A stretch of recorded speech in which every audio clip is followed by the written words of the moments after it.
What's up, sports fans? It's your man D back. Speak Your Mind Sports Talk. All right, check it out, guys. We got some boxing talk coming here. This is not a short live. This is some boxing talk. So let's get it in, man.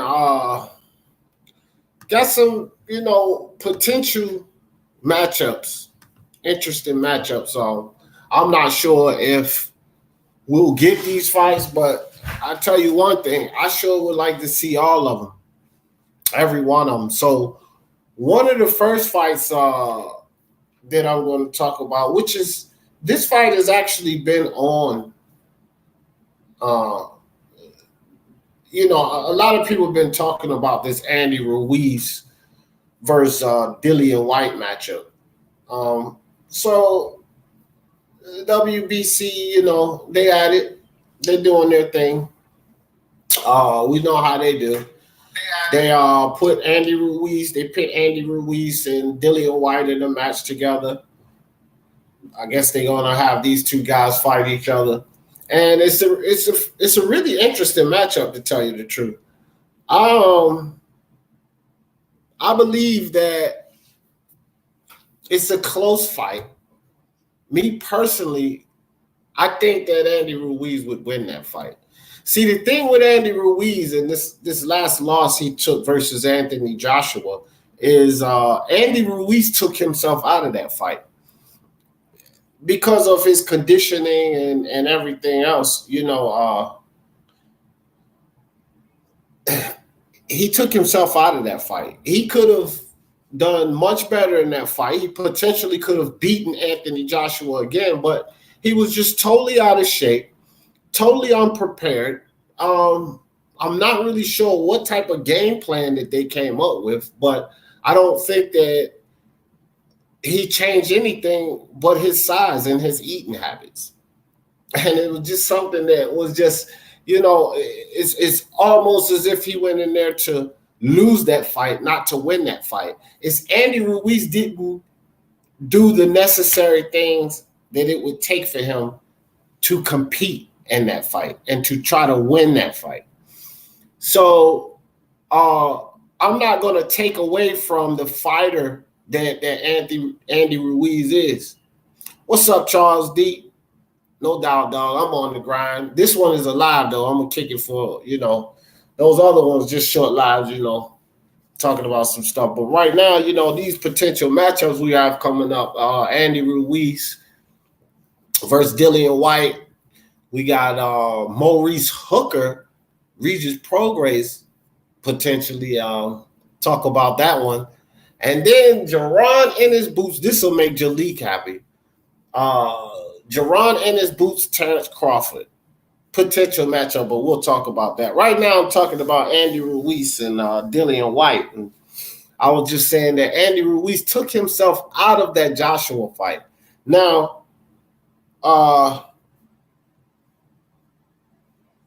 Andy Ruiz is a good boxer, man. Dillian Whyte's a good boxer, don't get me wrong, but Andy Ruiz is a good boxer, and I know they dropped his rankings after he lost to Anthony Joshua, which we should all expect. But I still have Andy Ruiz as one of the top 5 guys. I mean, when you look at the landscape of the heavyweight division and the competitors we have in there, I think that Andy Ruiz is still one of the top 5 guys. I mean, you got Wilder, AJ, Fury, Ruiz, and Whyte. In my opinion, we have to see what Usyk is going to do concerning being able to take heavyweight power. But if he beats a couple of heavyweights, I'm immediately putting Usyk up there in the top 5. And then we'll have to think about bumping Dillian Whyte or Andy Ruiz, which this fight that they could potentially have, this will definitely make a statement for that as well. Like who remains in the top 5, because I don't think anybody would put Dillian Whyte over Usyk if we find out that Usyk can take these punches. We already know, as far as skill sets, nobody's going to put Dillian Whyte over Alexander Usyk. If they do, they're crazy. Dillian Whyte's skill set is nowhere close to an Alexander Usyk. Can Usyk take the power in the heavyweight division? And if the answer to that is yes, then Usyk slides right up into the top 5 heavyweights, in my opinion. And then so we will have to think about kicking out either Andy Ruiz or Dillian Whyte, because you're going to have Wilder, Joshua, and Fury. They're going to be in the top 5. And right now I have it AJ, Fury, Wilder, Andy Ruiz, and Dillian Whyte as the top 5 heavyweights. But if we put Usyk, you can only have 5. So who comes out? Damn sure it's not going to be Wilder, Fury, or AJ. So it would have to be Usyk or Ruiz. So whoever wins this fight, that's pretty much the determination. Because if Ruiz goes there and beats Dillian Whyte, we're going to have to say that he should be ranked higher than Dillian Whyte, and vice versa. If Whyte beats Ruiz, we're going to have to say that he should be ranked higher than Ruiz. Skill-wise, I think that Usyk is better than both of them when it comes to the skill. Can he take what they have to offer? That's the question for Usyk, because both of these guys hit hard, And so we're going to have to see Usyk in some competitive fights at the heavyweight side, in the heavyweight division, to further determine whether he deserves to be, ranked as one of the top 5 heavyweights. We got to at least see what he's going to do. You know what I mean? Lisa Bells, I see you, Queen. Appreciate you coming through. My man Dragon Leg just stepped in the building. MBBC UGC, salute. No doubt, salute to you, my man. So, and the chat, the link is in the chat, guys, up top. Charles D, Dragon Leg, just in case you want to jump on. Lisa, I know how you play your position. Lisa always play the chat. Ain't nothing wrong with that, Lisa. My man Sacramento Expos in the building. What's good with you, dog? Salute to you. But so I don't know. When it comes down to the fight now, hopefully Andy Ruiz takes this opportunity and jumps on this opportunity. Man, listen, we already know he probably blew through the money on the first fight he made from blew through the first fight that he made, money he made for Anthony Joshua. I'm pretty sure he blew through that. Now he's gotten this paycheck from the second fight. But Eddie Hearn offered Andy Ruiz millions. So that's millions more to put into your account. Not only that, you need to redeem yourself. You need a fight to bounce back off of once you've already, you've already got those belts, disgraced yourself, and lost those belts. You need to bounce back now. And that's how I feel about Andy Ruiz. Lisa Bell says, D didn't use to fight heavyweight already. Yeah, he did, but he didn't fight one of the big punches. You know what I mean, Lisa?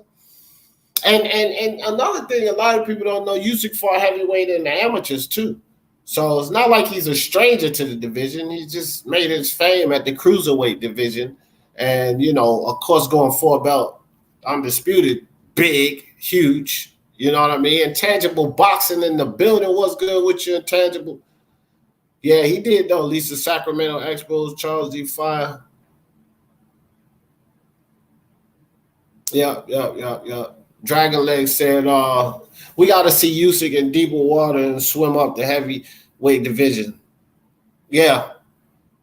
Yep. Take heavy. I know you probably meant to say take heavy shots and go through the whole 12. Yeah, I'm with you, Dragon Leg. That's what we got to see.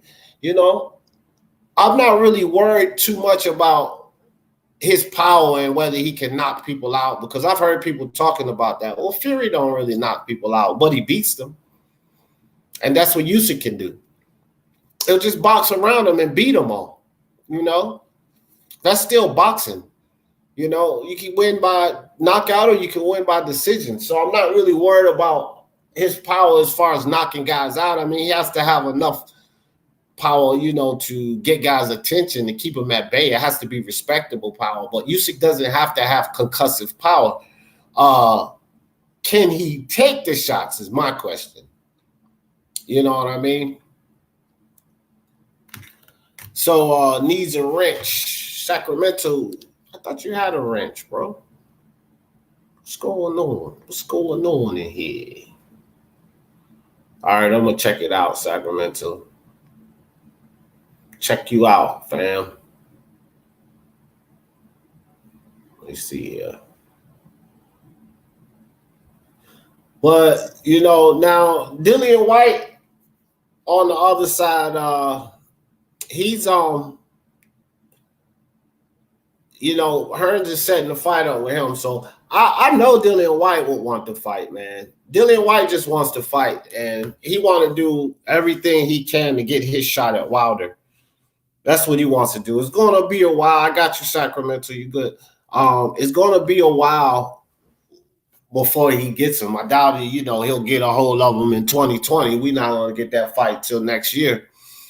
I heard around February maybe that they'll cash in on the mandatory, or at least the WBC will allow him to cash in on the mandatory. But here's the thing, guys. If he loses to Ruiz, bye-bye fight with Wilder, you know, that shit won't happen. And if Ruiz takes that you know, takes that ranking and that I guess mandatory spot from Dillian Whyte, that fight will be made. I'm pretty sure that fight will be made. And I got to be honest, I still say I think Ruiz could give Wilder some problems, but I think Wilder will time Ruiz and stop him. That's just my opinion. I think Ruiz is too short. You know, he's going to have to get in there on Wilder. Wilder with that long stance, Wilder will time Ruiz coming in. And once he puts him down, bro, it's going to be problems. I know Ruiz has a chin, though. But I don't know if he can stand up to that Wilder power or anybody else, man.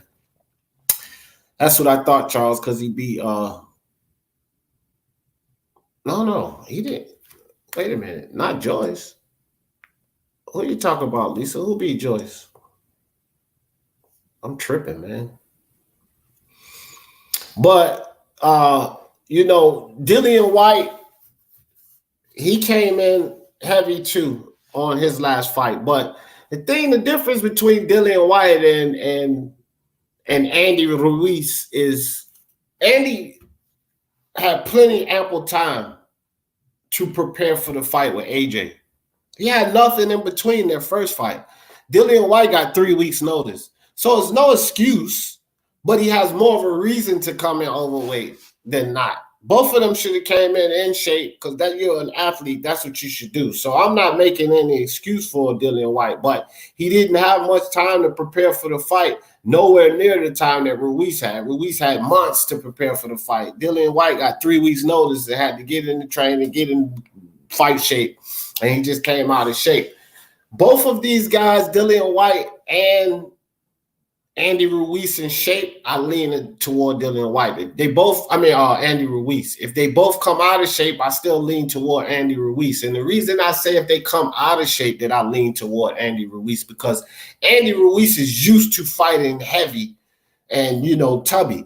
So when it comes down to that stamina, we seen Dillian Whyte was spent in that fight with Marius Vaught. He was spent when he was fighting Marius Vaught. Those later rounds came. Andy Ruiz is used to toting that weight around. So he'll have the stamina. He'll have the stamina advantage if they both come in, you know, out of shape and heavy. And Andy Ruiz, I definitely think he stops him. If Dillian Whyte comes into the fight versus Andy Ruiz, the way he came into the fight versus Marius Vaught, he loses. Andy Ruiz stops him. Because, you know, I'm not sure if Dillian Whyte can knock Andy Ruiz out. That's another thing, too. He may have to outbox Andy Ruiz. I'm not sure if he can knock him out. AJ put Andy Ruiz down, and look, man, AJ got the second hardest punch in the heavyweight division. And Ruiz got back up, and he was ready to fight. AJ was landing some hard shots on him in that first fight. He never went down.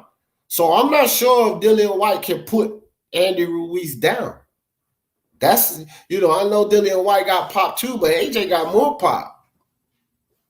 Boots versus Crawford, so we feeding the young gun to the wolves. I don't know yet about that, Charles D. But since you brought it up, let's move on to the next topic. That is the next topic, Boots versus Crawford. So There's been no talks about this fight being made. You know, Crawford got bigger fish to fry. Right now, he worried about either getting his hand at Manny Pacquiao or Errol Spence. He wants one of those belts. You know, we can't say that Crawford is ducking unification. He wants to unify. So first and foremost on Crawford, man, I know he's not thinking about no damn boots in this right now.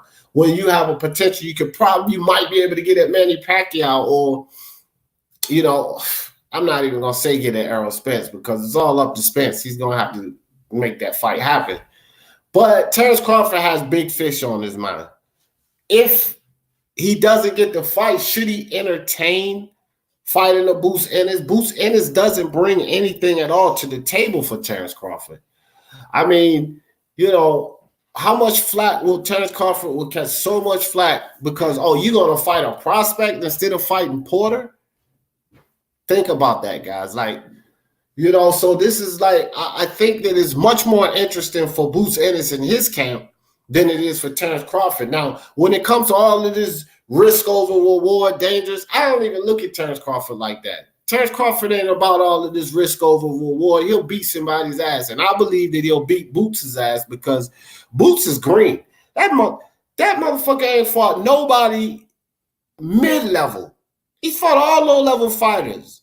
He's not even fought a mid-level fighter, not a journeyman, not a gatekeeper, nothing. This dude has fought nothing. Low-level fighters only. Ayabov was probably his best competition. And I don't even think nobody even heard of Ayabov before he went in there and fought Boots, man. Like, Boots Ennis has fought nobody. How does he prepare for a Terence Crawford? Who do they get in his camp to even remotely prepare him for a Terence Crawford? That's the thing with Boots. Honestly, I like Boots Ennis, and I've watched Boots Ennis for a while now, and I've been liking Boots Ennis, but he is a prospect. No freaking way am I going to sit up here, because I'm a huge, massive Teofimo fan. So there's no way that I'm going to sit up here and say that I don't think Teofimo can get past Lomachenko. I favor Lomachenko, but then sit up here and favor Boots Ennis over Crawford. No. He's not done enough. At least Teofimo has fought a champion and won a belt. And then Boots Ennis has 25 fights. Hell, even my boy Teofimo only got 15, 16 fights. Boots Ennis has 25 fights. You ain't fought a mid-level fighter at least in 25 fights, bro. Boots don't need to go up there fucking around with Terence Crawford. Boots liable to get stopped in that ring, you know, beat up and stopped.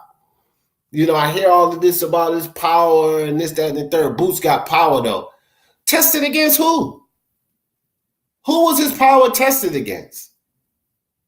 That's the thing. Like, he got power because he been knocking out. I said the same thing about Tank Davis. His power is overrated because he was knocking out all the smaller guys, low-level fighters, older guys on their way out the door. So let's not sit here and overrate Boots' power. Let's test his power. How can we sit here and say, well, Deontay Wilder's power got to be tested against the best fighters? And then we sit here and talk about Boots got power. He has to fall under the same requirements as every other boxer. The dude has not knocked anybody significant out, period. Boots ain't knocked nobody out significant. No one. So how can we can't give him superhuman power already. And I don't think that Boots has enough in him, knowledge, experience, IQ, generalship to beat a Terence Crawford. I mean, yeah, he moves around the ring well, and he has, but doesn't Crawford? Who's faster? Boots is fast, but I think Crawford's a little faster. But just that experience factor. Crawford has massive more experience than Boots Ennis. So, you know, I'm not sure if the kid should even fight Terence Crawford. Lo, what's up? What's up with you, fam? But it's his manager running off at the mouth, you know, just like Teofimo's dad, Angel Garcia, Tandy, Yard's coach. It's his manager running off at the mouth. It's one of these guys on the team running off at the mouth. And his manager says that Jaron Boots Ennis can beat Terrence Crawford right now. That's what his manager said. He can beat Terrence Crawford right now. So it's that type of hype and it's that type of talk that gets these guys at least into the public eye. But, you can find yourself in a Teofimo situation where you might have stepped into this fight a little too soon. And even though Teofimo is my guy, I think he might have talked and yelled and promoted himself into this Lomachenko fight just a little bit too soon. And we could see that from Boots too. Boots got a lot of other guys. Go fight Ugas. See if you can make it past your Dennis Ugas before you talk about going to fight Terrence Crawford. Try to get a hold of a Danny Garcia or Sergey Lipinets or something like that before you go jump in the ring with a Terrence Crawford. I don't think Boots is ready for Terrence Crawford. I just don't. Intangible boxing. What's good with you, fam? All right. So maybe you've seen Lisa's post in the chat. But yeah, the PBC vice president stated that Bud needs to build his stardom before the Errol Spence fight occurs. It's just a reoccurring thing with these dudes. Like you can't even be surprised. And anybody who, wants to act like, the PBC is, doesn't have a role in the fight not being made. I mean, you're just in denial. You're in absolute denial. Yeah. Well, I feel you, dog, and I know I seen that too. But let's stick to this topic right quick. Yeah. Boots Ennis versus Terrence Crawford. So his manager said that Boots Ennis beats Terrence Crawford right now. So this is starting up the hype. This is starting up all of the foolery. I say Boots has absolutely nothing to bring to the table for Terrence Crawford. Nothing. Terrence gets nothing out of it. If he beats Boots up, you beat up a prospect. You could have been fighting Sean Porter. He gets nothing out of this fight with Boots Ennis. Boots gets everything. So, and Terrence Crawford is chasing down Spence and Pacquiao right now. He doesn't care about no Boots Ennis. There's other fights, other bigger names. He could chase down a Danny Garcia, Manny Pacquiao. He need to get in there and fight Sean Porter. But if he was to go in there and fight Boots Ennis and beat him up, he'll get no credit and he'll get ridiculed and persecuted for even taking the fight. And I'm pretty sure of that. But it's just Boots Ennis' manager running his mouth now talking about Boots Ennis beats Crawford right now, which I just don't agree with that. He's too green. Yeah. Like experience really does matter. Like the fights you take, even if it's against, just a decent fighter, those extra wrinkles that you add to your game for the elite level are going to matter. Right? Right now, Boots does not have that. Okay? He's extremely talented. He's extremely athletic. And he has a lot of potential. He has a very high ceiling. But he doesn't really have a lot of wrinkles to his game. He has fast hands, great power. But he needs experience. He needs a Josecito Lopez, in order to give him, to bring the best out of him. In order for him to, really be notified, well, I got to start bringing out these different aspects of my game. Exactly. Let me get to the chat right now. What up, Charles D? My man Romanian Mike in the building. Romanian Mike out there in Vegas. I see you, fam. King Got Game just stepped up in the building. What's up there, King Got Game? Make sure I ain't miss anybody. I see comments. I want to go over some of these comments right quick. So Lisa be dropping gems. Lisa said, did you hear that interview from the executive at PBC? He said he wasn't. Oh, yeah, that's what Intangible was just talking about. Yeah, we're going to get into that. I won't get into that. That's why I just jumped on. They said that? Right. Well, fuck it. Let's talk about that. Let's talk about that right now. I'm going to get back to these potential matchups. Y'all go on. Oh, no. Dad, you can finish what you was doing. I just thought you saw that? That's what was said? Go on the YouTube channel Champ Side, okay, and they have a video where they play audio from the PBC vice president where he states that Terrence Crawford needs to go build his profile and get more pay-per-view buys and shit like that.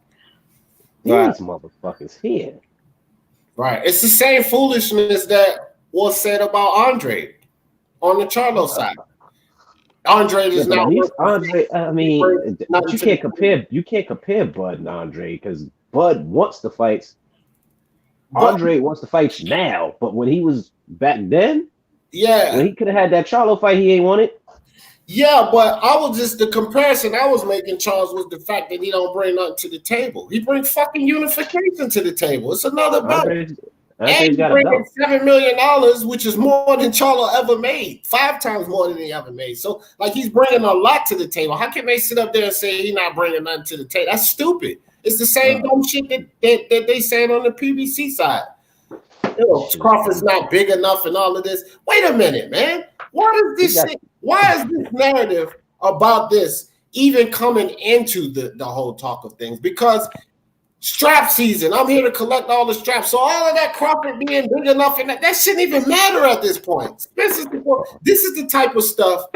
This is why I made that video that I made earlier, bro. Because they do shit on the PBC to repel the true boxing fans. If you're a true boxing fan, the PBC is like a repellent. It's like off spray. Like, stay away. You know what I mean? It don't make no sense, bro. So you gonna tell me the man with the WBO belt has to go build his profile? The same man that's chasing all you motherfuckers down has to build up his profile. Right. Ayo, and well, they don't even recognize him as a champion. So I guess throw that out the window too. So the WBO don't count. Yeah, all of a sudden, when he becomes the champion, they want to stop recognizing the WBO. You know, you have to have. You tell the man to go get a strap. He gets one of his first fight. You are at the absolute climax of your stage of grief. At your stages of grief, if you refuse to believe that the PBC is not freezing out, you know, other fighters of any other promotional company in some way or another. Facts, bro. I mean, crazy. It don't make no sense, bro. It don't make no sense. My man Myron Magnus in the building. What's good with you, Myron? What's up, champ? Same old dog. Peace and pugilism to everyone. No doubt. Peace to you. So, I know you hear about all of this. What you think about this, man? This PBC, they talking about Spence, Crawford need to build himself up and all of this garbage. Like man. I said, it's nothing but deflection.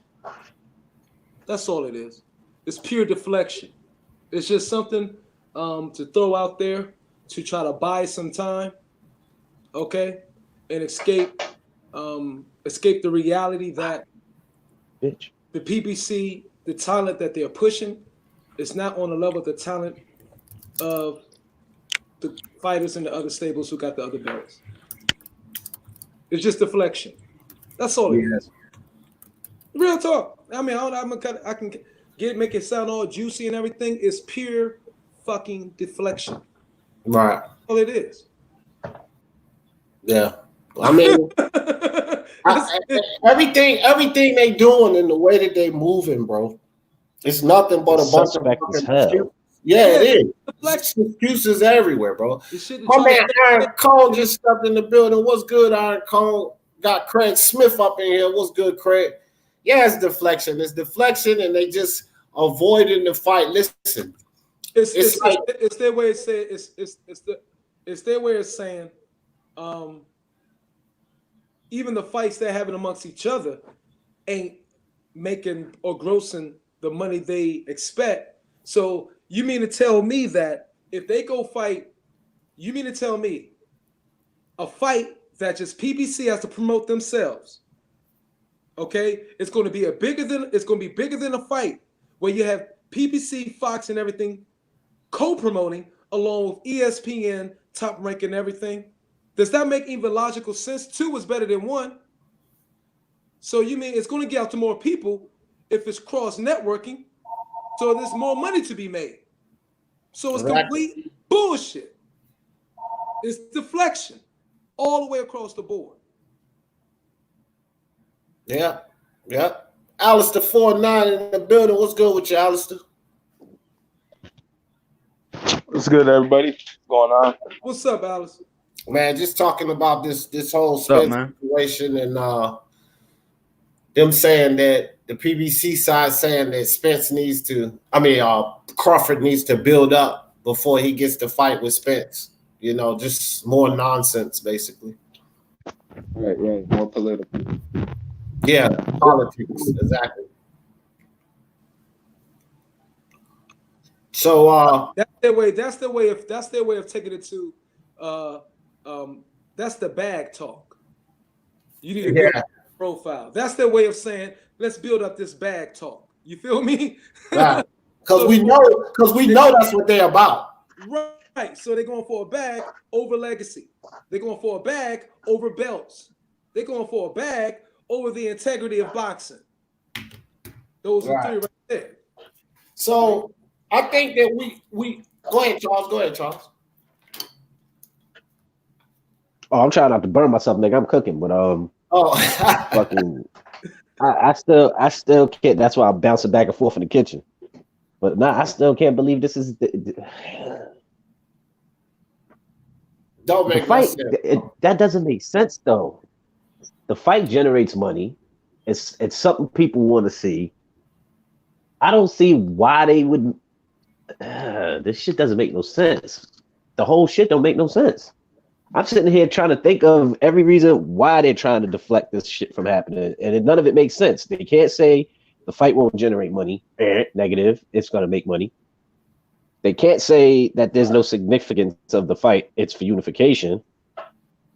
It don't make sense. It makes this the sense that it does make. The more losses that top PBC fighters take, then the more value of the PBC goes down. Yeah. Well, right? It's all about money, right? Yeah. That's what it boils down to. But it's more money. It's like it's massive. It's the second biggest fight in boxing, next to Wilder and AJ. Give me another fight in boxing. That's the fight that everybody wants. That's bigger than Spence versus Crawford. I don't think it's another fight that people are going to clamor for more than Spence versus Crawford. Nothing but Wilder and AJ. There's a lot of big fights, but not that. That's not trumping it. Yeah, after that's one of the Wilder AJ, or maybe Wilder Fury. I mean, AJ Fury. Nah, yeah. I don't not think, even that. Because I think AJ Fury be huge. I think it would be huge, but I don't think it would be bigger than Spence Crawford. Not as far as how many people wanting to see that fight. You understand what I'm saying? In the States, probably not. Yeah. Let Fury pull that upset. Worldwide, maybe. Yeah. And they go at AJ for unification. That's gonna be a big ass fight. No, it trumps everything. Then after Fury beat Wilder, then you're right. Right now, no, but Fury that happens. That's a huge fight. For sure. When y'all notice, I said when he beats Wilder. I say no if he go in there. When Fury gonna take that motherfucker. I said if because I'm pulling for Wilder. I know. But when Fury gonna take that motherfucker like he's supposed to already be wearing, it's gonna be over. you know what fight is coming next. Charles D, my man Romania and Mike in the chat, he on your side, bro. That man going for Wilder. Ain't nothing wrong with that. But look, we agree on that. We do all agree on the Spence situation. So I want to get back on these topics. We're talking about Boots Crawford, but the third fight is Maurice Hooker, Regis Prograis. Now they're actually in discussion. I pushed that video the day before yesterday. Remember? Yeah. If this should be the next fight, then boom, the next day that shit went off. I was like, I want to be. Yeah. So that's the thing to do. I'm gonna give y'all my take on this fight, right? Then I want to go around the panel. Everybody in the chat, y'all tell me who y'all think win too. But I'll give y'all my take on this fight. Not mad at that fight at all. I'm not mad at it either. But I'm gonna say this, bro. Just like when it comes to Ramirez, Josh Taylor, Regis Prograis, and Maurice Hooker, I honestly believe that Ramirez, Josh Taylor, and Regis Prograis are just a step ahead of Maurice Hooker. I think the Regis Prograis and the Josh Taylor fight, I think that needs to happen again. That was a close ass fight, but I think that all three of those guys are just a step ahead of Hooker. And I gotta give this fight to Regis Prograis, man. And I got Ramirez. I got Ramirez, Hooker, Taylor, and Regis. In that order? Yeah. Damn. Wait, hold on. You got Regis last? Yes. And you got Hooker. You got Hooker being the second best. And you got Hooker. I got Hooker. He got Hooker number 1. Taylor and Regis. No, he had Ramirez number 1, and you got Hooker number 2. Oh. I think Ramirez. I think Taylor and Prograis, or Hooker can beat both of them. Oh no. I think that's Taylor, my opinion. Yeah, no, I feel you. I think Taylor and Prograis are. But definitely Taylor's the last out of the 3. So let me ask you this. That's skilled. Let me ask you this: when Josh Taylor and Ramirez meet, right? If Josh Taylor beats up Ramirez, does that change your perspective? Yeah, of course. Well, I think that Josh is. Is Taylor even staying at 40? You think that he's gonna move and not try to go 4-belt undisputed? He's gonna move up. He's talking about Ramirez he's gonna take that. Yeah, because I thought he had a hard time making 40. But bro, he just signed with Top Rank, so that fight is gonna happen. 4-belt undisputed. Yeah. He got to cut that fucking weight and make that fight, bro. That's history. He's automatically a for the Hall of Fame if he gets those 4 belts like that. I think Ramirez can stop Taylor like he did Hooker. We should have to see, bro. I mean, I like Ramirez. Don't get me wrong. I put him right there with Hooker and Taylor. That's why I said I think that those 3 are a step above Hooker. I think I think Hooker's jab, that wonderful right hand and distance, will give somebody like Prograis too much trouble and would just keep Josh at bay. But it didn't. Hold on, Myron. It didn't keep Ramirez at bay. Ramirez got more freaking pop than both of those 2. No. Yes, I don't agree with that. But Hooker got legs for arms, and he got past that. Yeah, he do. But not only that, I don't agree that he got more pop than both of those guys, bro. I mean, they all got pop. Ramirez is the dog, the main dog out of all 4 of them. That's why I said have Ramirez number 1. I think he's a notch better than all 3 of them. Oh, wow. Well, I mean, hey, and that was a hell of a fight, Hooker and Ramirez. And Ramirez still stopped him. Hooker fought. He came back fighting. So, do you think that Regis Prograis, you believe he has pop, right? He didn't drop. Who did he fight before? Really good before Josh Taylor. Well, I'm just asking. Do you think he got pop, bro? No, not on that level. Now when he stepped up, he didn't show it. Where was it at with Josh Taylor then? Well, when did Ramirez show his pop? Josh Taylor? Huh? He didn't have the pop against Josh Taylor. So how much pop do we really have? No, he had the pop against Josh Taylor. Josh Taylor got a chin, bro. Did you see that man's eye? Did you see Josh Taylor's eye? Josh Taylor got a chin. You got to give credit to Josh Taylor for being able to take a punch, bro. Definitely. I do. And Josh Taylor, he showed he could take a punch when he fought the nigga he fought before he got Regis. And that shows you. And that dude was a puncher. That shows you it's not like how many knockouts, also who you've knocked out. And but I'm saying that still got to say something to you about Regis. You can't denounce Regis pop because he couldn't knock down somebody who has a great chin. Like, nah, you can't do that. Why, dog? That's why some guys got great chins. Because he might have good pop against subpar competition. Okay, well, Maurice Hooker had a suspect chin. And I said that before the Ramirez fight. So Ramirez goes in there and knock him out, and you say he got more pop. But he knocked out a dude with a suspect chin. I said Ramirez got more pop than Regis. You say he got more pop than Regis, but he knocked out somebody with a suspect chin. How many times has Hooker been stopped before that fight? But how many times have you been hurt? No, answer the question. Okay, look. Myra, how many times have you been hurt, though? He's been hurt before in other fights, bro. That chin was suspect. It took somebody like Ramirez to finish the job, my nigga. Okay, he got hurt before in fights before that against good competition. Who? Hooker? Who, Hooker? Yeah.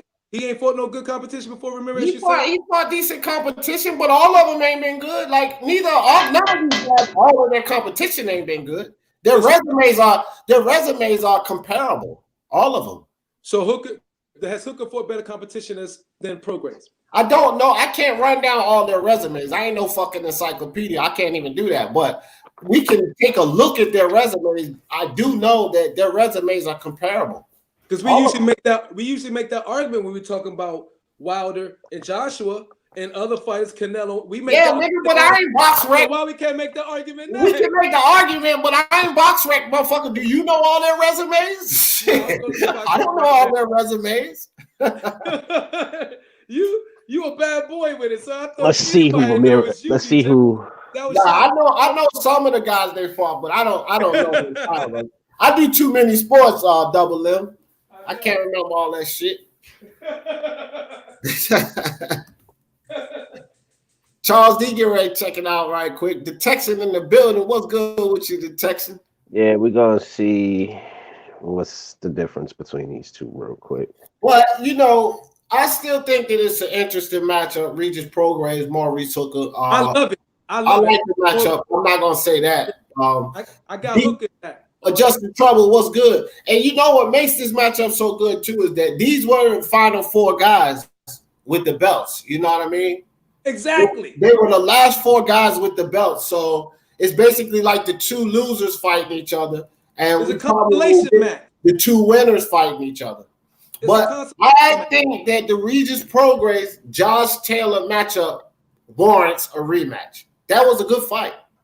I don't think anybody will argue with that rematch. I did a blow by blow on it. I loved it. Yeah. Remember?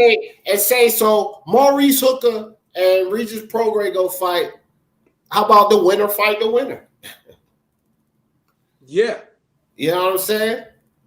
Well, that won't happen. That wouldn't happen though, because if Taylor wins, he's going to 147.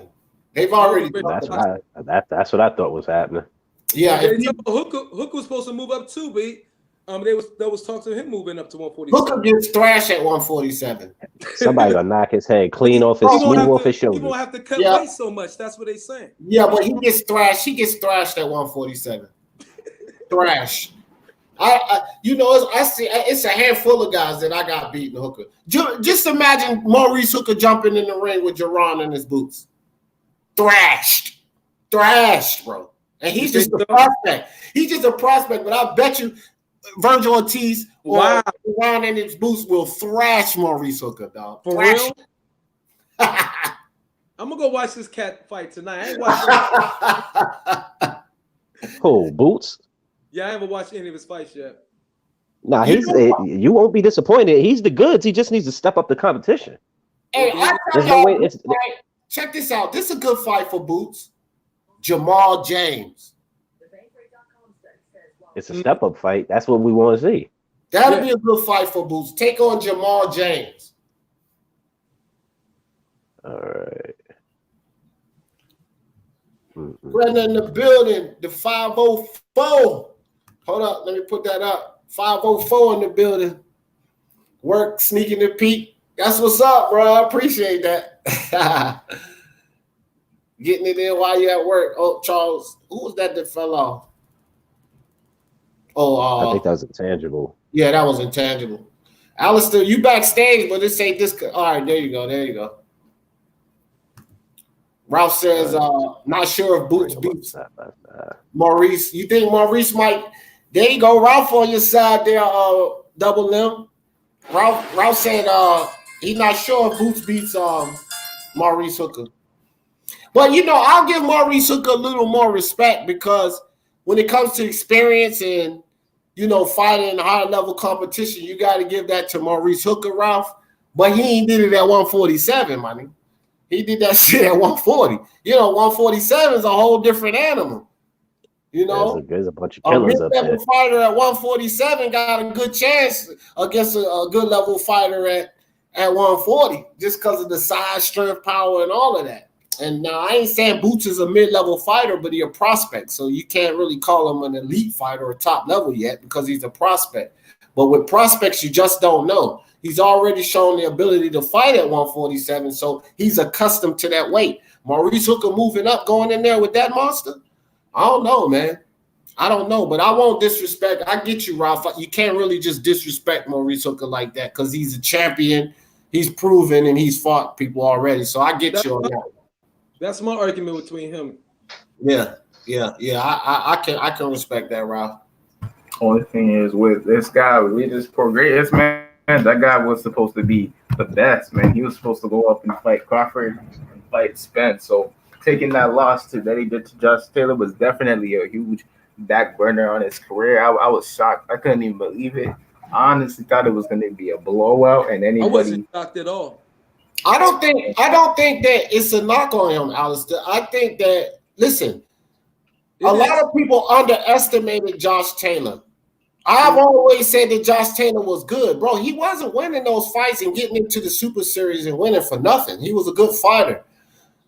When you underestimate a guy and then the guy you want to win loses, then of course you can say, oh, he got exposed, this, that, and the third. But what about the praise to the other guy who's been proving himself as well, who's been proving himself to be a champion, who's been winning?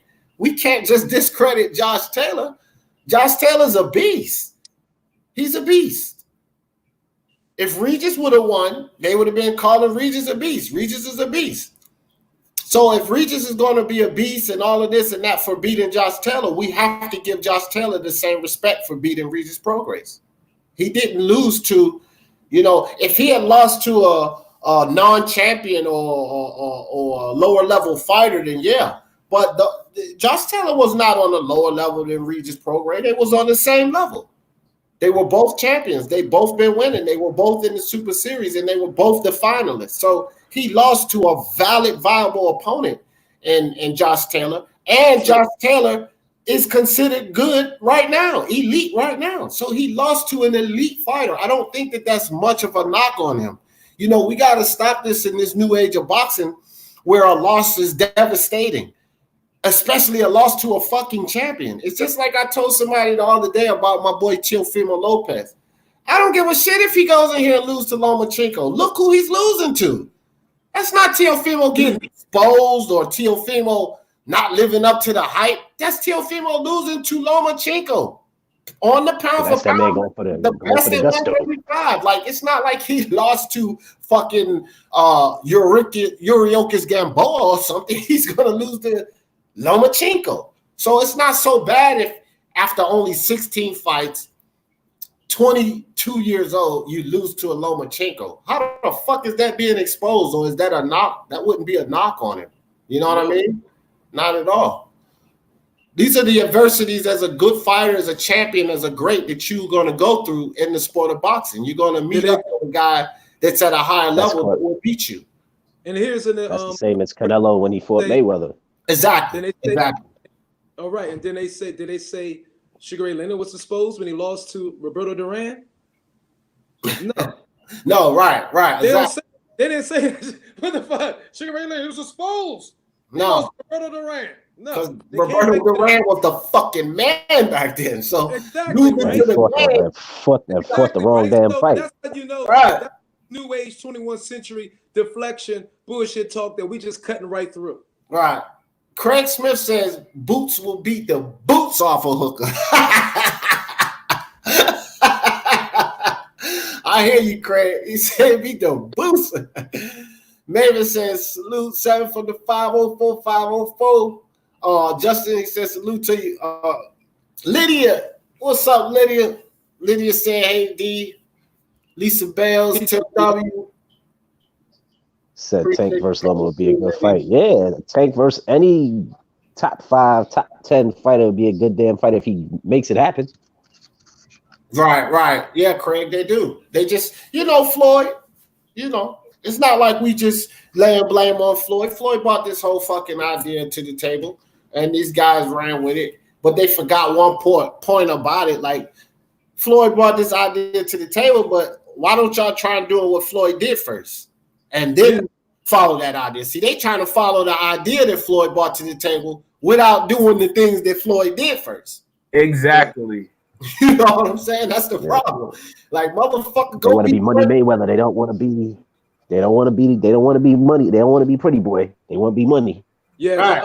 They go off of what they see like right now. You know what I mean? Like, yeah, you can't skip past the Pretty Boy because it took Pretty Boy to become Money May. They want to skip past the fucking Pretty Boy and just go right to the Money Mayweather. It don't work like that. They didn't analyze it right. Everybody want to be on a fast track to the stardom, but don't want to put in that really get in those trenches to really earn it. There you go, Dragon Leg. That's what I'm talking about. We got to give Josh Taylor some credit. Got to give that man his credit. That man's a beast. All right. Yeah, there you go. Charles D said J-Rock lost. He's a champ. He got spot. He got spot by Jamar Charlo, but he's a champ now. There you go. That's it's all deflection. Fucking Anthony Joshua lost. He got spot, but he came back and he's a champion now. There you go. My man Brian Romero just stepped in the building. What's good with you, Brian? Appreciate you coming through. Craig Smith, he said, Craig Smith, generation fans expect everybody to be Mayweather and not lose. Exactly, bro. The O must fucking go. That's what boxing is about. That's what combat sports is about. That O must go. It's going to go, goddammit. They need to adapt. O's must go promotion. Yeah, they must go. Look, they need to adapt to the UFC's line of thinking. Those guys over there, they give respect to a loss. You know, if you lose well, if you fight well, it's respectable. It's not taboo. You know what I mean? Why has it got to be taboo? It's not taboo to lose. It's a building block. Depending on what you take from it. If you take a loss, it's a building block. It builds you up to being a better fighter. Yeah. Look at Canelo Alvarez. He took the biggest loss in his career to the biggest fighter in his career, Floyd Mayweather. But what did Canelo take away from that loss? Every fucking thing. He took everything away from that loss. He took the way Floyd moves through boxing. He took the shoulder roll. He took the upper body movement. He took everything he could take from that loss and improved himself into being the Canelo he is today. That's what a loss should mean to these fighters. Facts. Yeah, that's more exposure than you had before that. Right. What you say, Allison? No, I said like that's how they made boxing everybody think, you know what I mean? So they kind of messed it up like that. So where it's like when you lose, everybody thinks, oh yeah, this person's not the same, but that's the problem. That's the problem right there. I mean, and that is a fact. And Lisa Bell's back at it, dropping them gems, or I think Craig might have said it, or I don't know. But either way, this is a fact, bro. When these fighters go undefeated at the lower weights, bantamweight, flyweight, you know, shit like that, nobody talks about it. Like these guys beating everybody that's put in front of them, but nobody talks about it, you know? And that's just in combat sports. Now, I will say this. That's a problem in combat sports in general, bro, because I see that in other disciplines because I watch kickboxing, Muay Thai, mixed martial arts, even that is something that is a problem in multiple combat sports. Boxing Monster in the building. What's good with you, fam? Like, look at the UFC and Demetrius Johnson, the way they treated him. This man was breaking all kind of records. He was tied with Anderson Silva and John Jones in title defenses. He was beating everybody that was put in front of him. And fucking Dana White canceled his contract and sent them over to one. Like, they don't give the same credit to these smaller fighters, and it's the same thing in boxing. Yep. Same thing in boxing. They don't give the credit to these smaller fighters, but aren't they accomplishing the same feats? Was he making money? Was he a big draw? Who? Mighty Mouse. Mighty Mouse? Well, that's the problem. A lot of UFC fans liked him. But at the time, here's the problem with Mighty Mouse and his journey during the UFC. At the time Mighty Mouse was hot and doing his thing, he always faced a blocker. When he first started on his 3-4 fight winning streak, the blocker was John Jones. Everything was about John Jones. He came to pop. So you know they're going to pay attention to John Jones. So when John Jones gets popped, Demetrius is still winning, but then the Ronda Rousey thing starts to happen. So everything was about Ronda Rousey. The attention was on Ronda Rousey, and Demetrius was still in behind the scene. But hold on. After Ronda Rousey got punished, Conor McGregor blew the fuck up. And so he was still winning. He was still undefeated. He was still on the title defenses, but all the way along his career was always another star that they promoted more, that they put more attention to, and they pretty much left him in hindsight. It was John Jones, it was Ronda Rousey, it was Conor McGregor, and he was winning the whole fucking time, bro. What weight limit was he fighting? He was bantamweight, but that's what I'm saying on the comment of what Lisa was talking about. I said it happens in a lot of different combat sports. The smaller guys that accomplish and achieve the same things, they don't get the light and the shine like they deserve. Right. And that, I was just using Demetrius Johnson over there in the UFC as another example. The dude was great, bro. The dude was great, and Dana White actually, ended his contract and sent him to one. He traded him. He made a trade. Like he traded this guy to one. Yeah, it's ridiculous. Just because the other guy had a big buzz that the UFC liked, and they did him dirty. They were just like that. The minute he lost, he had 12 title defenses. He's been a champion since 2012, all the way to 2018. You know what I'm saying? Got the everything, and then just like that, they did him dirty, man. That's how the UFC is. They don't care about you like that. The question, was he controversial in any way? Who, Mighty Mouse? Yeah. No, man. The dude was actually a likable guy and everything. He just wasn't. That's what they're trying to tell the kids your age, bro. You're not going to keep a buzz unless you somehow controversial. Yeah. Make sense?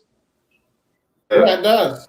That's the subliminal message. That's the subliminal message given off to everybody in every industry. It could be the music industry, it could be this, could be whatever. You know what I mean? You gotta, and that's what Terrence Crawford's. I respect him so much for saying, "Look, why I gotta be always a bad guy, a good guy? Why I gotta act like a fool and all this just to on the Sway interview? Yeah, I see. So that's what's going on. Yeah, they trying to get the youngest his age to step out of line, okay, to do anything, okay, do this to embarrass yourself, and it keeps. It's a current that will keep going, spread down to generation. Yeah. And that's how the game is working. So we got a lot of sharp boxing fans over here, so I don't, but Lisa Bell, she one of the sharpest, baby. Mwah. Yeah, Lisa Bell's be dropping gems. But I know that most of you guys know about Ricardo Lopez, right? So that the casual fan probably won't. But I'm just still on what Lisa's comment was. When we look at Ricardo Lopez, right? Nobody makes a fuss about him. 51-0. 51-0. Floyd Mayweather fights half the fucking decade, and they talk about making him fighter of the year because he's 50-0, even though 50 was against Conor McGregor. They're still talking about doing that, right? But nobody talks about Ricardo Lopez, 51-0. Like, what the fuck, bro? Because he's a flyweight. He was a flyweight. Because he was a flyweight, it wasn't so big. You know, these little guys, they just down. Dog, you beating everybody that's put in front of you. Why shouldn't you get the same praise, the same accolades, bro? Right? And how the big boys go, so do the sport, right? Right. It's jacked up. You know what I mean? But hey, I don't know what. But like, that's the thing. Boxing Monster fuck with you, Alistair. He said, let's start a GoFundMe account to get Alistair a haircut. He said D. Jefferson sent him one of them little hats you be wearing. No, I don't know what it is with Boxing Monster. He's going off. Yeah, he's the comedian. He's the fucking chat comedian. But I'm out of here, brother. Peace and pugilism to everybody. Just came to talk with you real quick. Appreciate you coming through, bro. Also, Jojo Diaz. I want to hear y'all talk about my man Gary Russell Jr., King Tug a little bit. What y'all think about those fights? I'm out. Yeah. Gary Russell, I just want to see him back in the ring. I think Gary Russell wins. You know, Gary Russell is super talented, man. He's super talented. He's had a lot of people run from him and everything. So, you know, Samuel Shaw, what's good with you, Samuel? Wow. And my man Nick Hammer just stepped up in here. What's good with you, Nick? I'm ready to see Gary Russell Jr. And I think Gary Russell wins. Gary Russell's extremely talented. And he might not be in the ring, but Gary Russell is always in the gym. He's training other fighters. I'm pretty sure he's in there showing them some things. He's definitely staying fit. He's always in the gym. So, you know, Slide of Lomachenko, who do you pick over Gary Russell?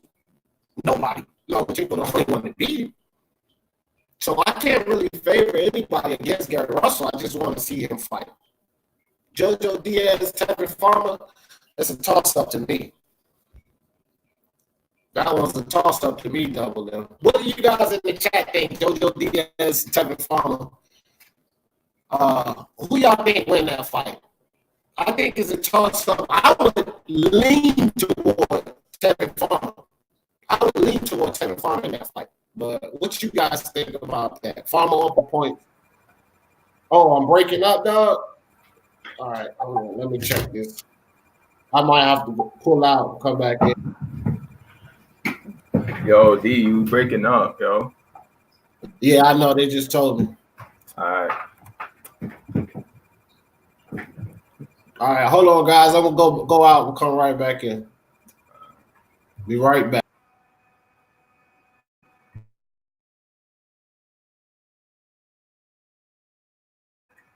All right, in the meantime, I'm taking over. So I feel like Gary Russell Jr. is too inconsistent, bro. He's just way too inconsistent. And that's why his career, just like Terrence Crawford, is boring. These guys have boring careers. Plain and simple. The careers are too boring. All right, never mind that. Go ahead. You keep talking. Yeah, the careers are too boring, dude. The careers are too boring. Like Gary Russell Jr., he's nice and everything, but he fights like what, twice a year? I'm not gonna waste my time talking about the fighter for a whole year, and he's not even in the ring ever, bro. I mean, that's a waste of a whole year talking about someone that's just training only. That's only training, and especially against the people he fights. Yeah, he probably fights good competition, but they're not the kind of guys that make you get off of your seat because the division that he's in. It's so weak. It's like it's so uninteresting, and nobody really follows it other than a couple of guys. So unless you don't fight those couple of guys, you know what I'm saying, you're not gonna really, sell out. So the dude needs to come back. He needs to stay consistent and active. So then that way he doesn't become irrelevant. Now I gotta throw on some defense for Gary Russell because listen, I have been myself blasted over this idea about Gary Russell. And I've actually been on your side of the field. Okay, I will say that I was like, man, I'm not really about all of these excuses and Gary Russell need to fight this and the third. But to Gary Russell's defense, dog, he's another one of these boxers that face that syndrome where he's been ducked, bro. Like nobody will fight him, man. You can't force guys to get into the ring with you. Then another problem with Gary Russell is the brittle hand. So here's the thing. Gary Russell is basically on the level where I want to fight, and I'm not worried about my hands. I'll go in there, but it has to be against champions or guys that's worth it. So he's calling out these guys that's worth it, that's worth the fight, but they don't want to fight him. So he's not just going to sit there and go in the ring just to stay active with some low-level fighter, but every fight he's in, he's risking his hands, bro. If you're going to take that kind of risk, it should be worth it against champions. And Gary Russell's been calling out all the main guys, but they don't want to fight him. So, it's kind of tough for Gary Russell. And he's extremely talented, right? But, that's just how it falls. I mean, I still say too, though, you gotta fight, man. We're gonna hold Crawford accountable and say, we ain't trying to hear about this friendship shit with you and Porter. Hey, everybody's gotta have the same accountability. Gary Russell, he's gotta get a fight. If you if you ain't gonna fight, and it's because of your hand, then retire, bro. Retire. Yeah. And D, I got a question. Like, what the fuck does that have to do with us? Him not fighting or having trouble getting fights out with us. We said we want action and we want fights. If you're not willing to do that, It doesn't matter who was ducking or, who was ducking and all that and stuff like that, man. We just got to see if you're not fighting, you know what I'm saying? And it's just going to get boring regardless what the excuse is. Regardless what the excuse is. It's just going to get boring from a fan's perspective. But from a fighter's perspective, it's understandable. But if you're a fan, you know what I mean? You can't just keep defending this guy as a fan like that. When you know, you're just getting tired of talking about him every so often. You're getting tired of it yourself, D. I can hear it. So. Yeah, I mean, I do. I won't lie, bro. I get tired of talking about these same issues. But again, I just don't I don't want to disrespect any of these fighters, bro. And with Gary Russell, he just deserves a little respect. I'm not saying I give him a pass or anything, but he deserves a little respect, man, because dude, like I say, he's great, bro. But he has reasons. A lot of these guys got excuses and they cherry picking or they holding off fight. Gary Russell wants everybody. Anybody, he wants all the smoke, bro. And they just can't get it. You know what I mean? It's like Terrence Crawford. Like, I don't hold a lot against Terrence Crawford. The only thing I hold against Terrence Crawford is the kumbaya buddy shit with Sean Porter. But he, that's it. Outside of that, Terrence Crawford want all the smoke, bro. He want all the smoke. He want Danny. He want Manny. He want Thurman. He want Spence. He wants them all. He'll fight. I'm pretty sure he'll fight Ugas. But just like I said about Boots Ennis, Terrence Crawford don't need to be wasting time with these guys, man. All of these, he needs to get the fights that matter. The championship fight. Terrence Crawford already has under his belt, under his achievements, he already has 4-belt undisputed. So he doesn't have to come up. He didn't have to come up to 147 and climb the ranks. He doesn't have to do all of that. He needs to get the best fights. And these guys that are the best fights need to step up and fight him. He don't have to fucking climb no damn ranks. And he came right to 147 and acquired a belt. Therefore, when you come right to another class and acquire a belt, you are amongst the elite, the top guys up there. And you deserve to fight the other top guys. The only reason he's messing around with all of these other fights because these yahoos don't want to fight him. And it's Russell Jr. is quality. Hell yeah, Nick. I agree with that. Quality, high quality. Gary Russell needs to do what Floyd did for brittle hands and soak his hands in that plastic stuff. They help Floyd. Yeah, I'm pretty sure he probably does. Probably utilizes all of the tricks. Cruz, you cheat up. I never say your first name, Cruz, because I can't pronounce it. But what's up, Cruz? What's good with you? Appreciate you coming through, fam. Say Crawford and Russell want to fight the best. They've earned that. And they have. Double M. I agree with you. They want to fight the best, and they should get the best. They should get the best fights, bro.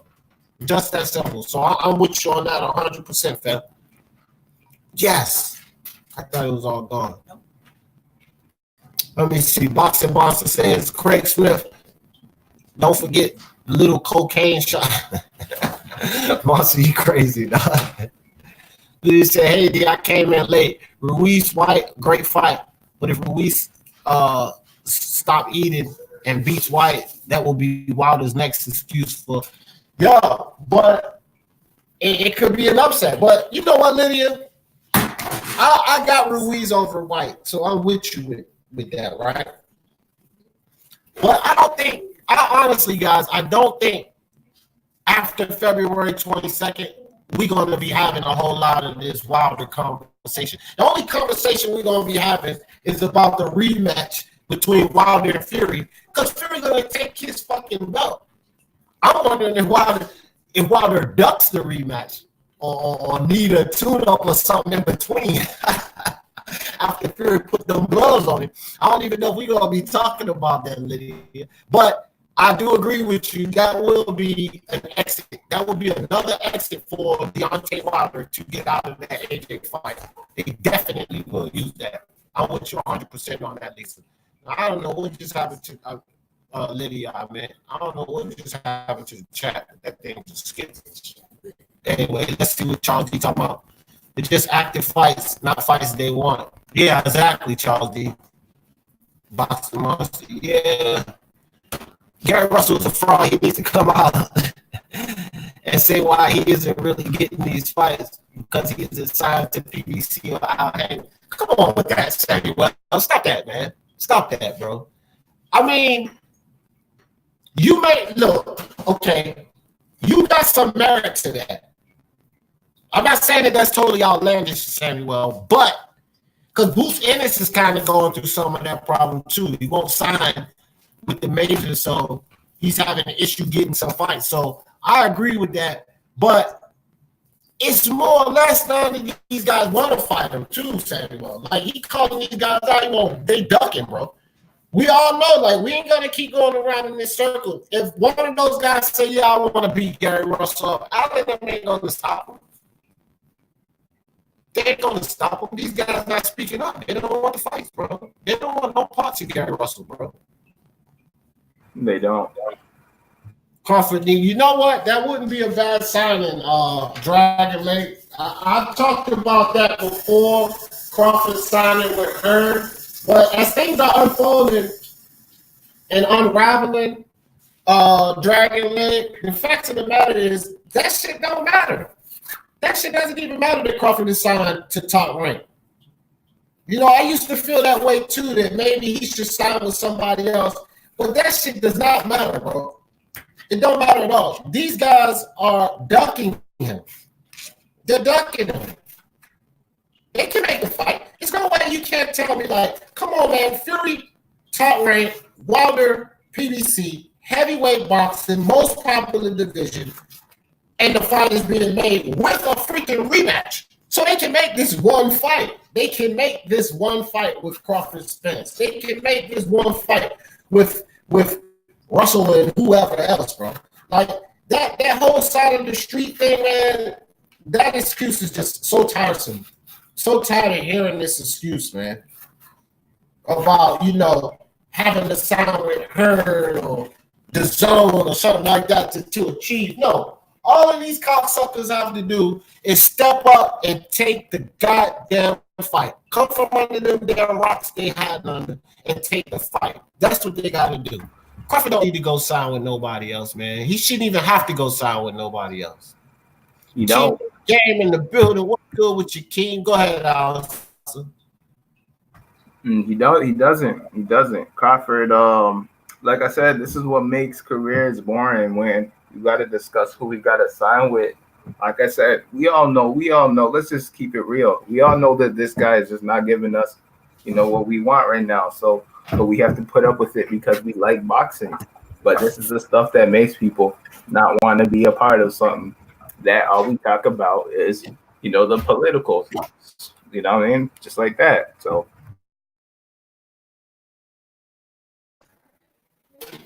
Yeah, that's a fact, man. Miguel Angel Lopez says Ruiz versus Deontay Wilder. Big fight. That would be a good fight, Miguel. Good fight. What you think about that fight?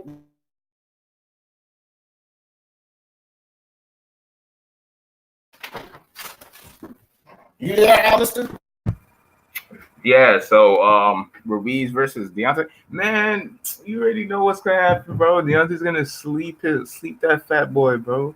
He's gonna put that baby to bed early, man. For real, dude. He's gonna look like how he does after he's finished eating like cheesecakes and then he goes to bed.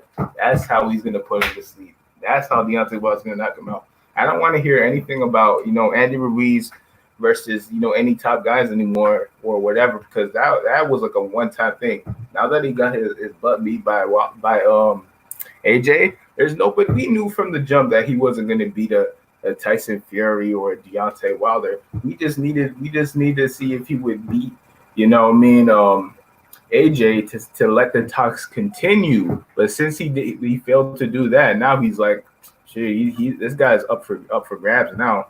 This boy is literally like, pushed down on the shelves. He's food now to everybody now. So because that's over. That's over with. So Deontay Wilder is gonna sleep him. He's gonna sleep him. Andy Ruiz, he's gonna get slept. And then what else? Tyson Fury's gonna outbox him. We said this from the jump, bro. This isn't just like what we talked about yesterday. We said this after he beat AJ. Remember? After he beat AJ, we flat out said he goes in there with Deontay Wilder. He's getting the lights put out of him, the soul out of him.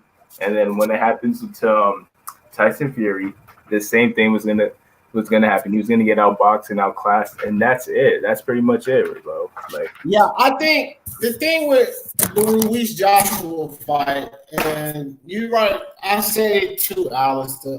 I like Andy Ruiz and what he brings to the table.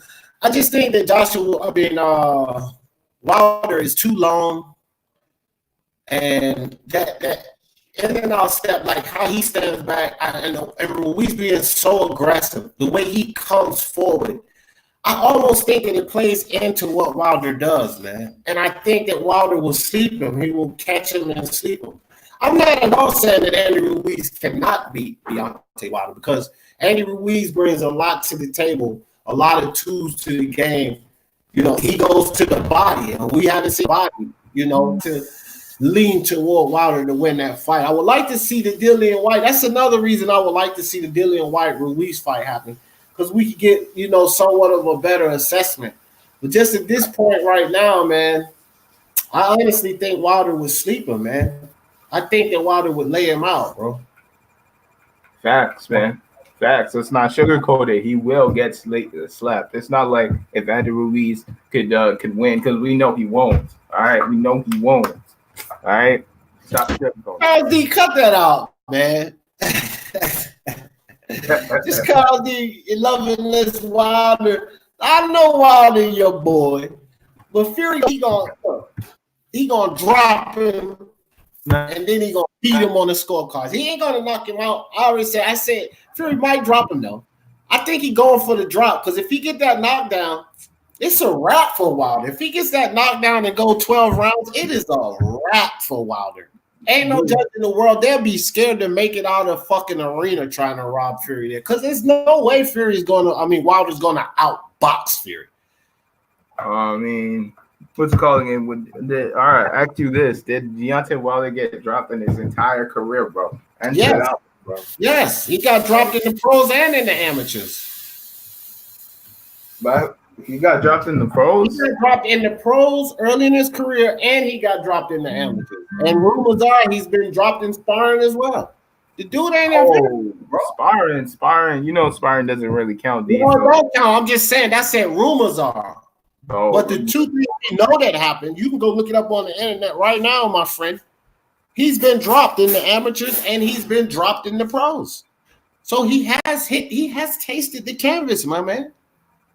I mean, but the last time I checked, Deontay Wilder sent Tyson Fury to heaven and back. So no, have an ambulance ready for Fury. Exactly, Romanian Mike. There you go.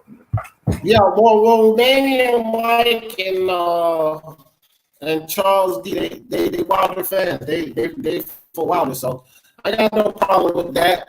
But you see what my man Rob said, right?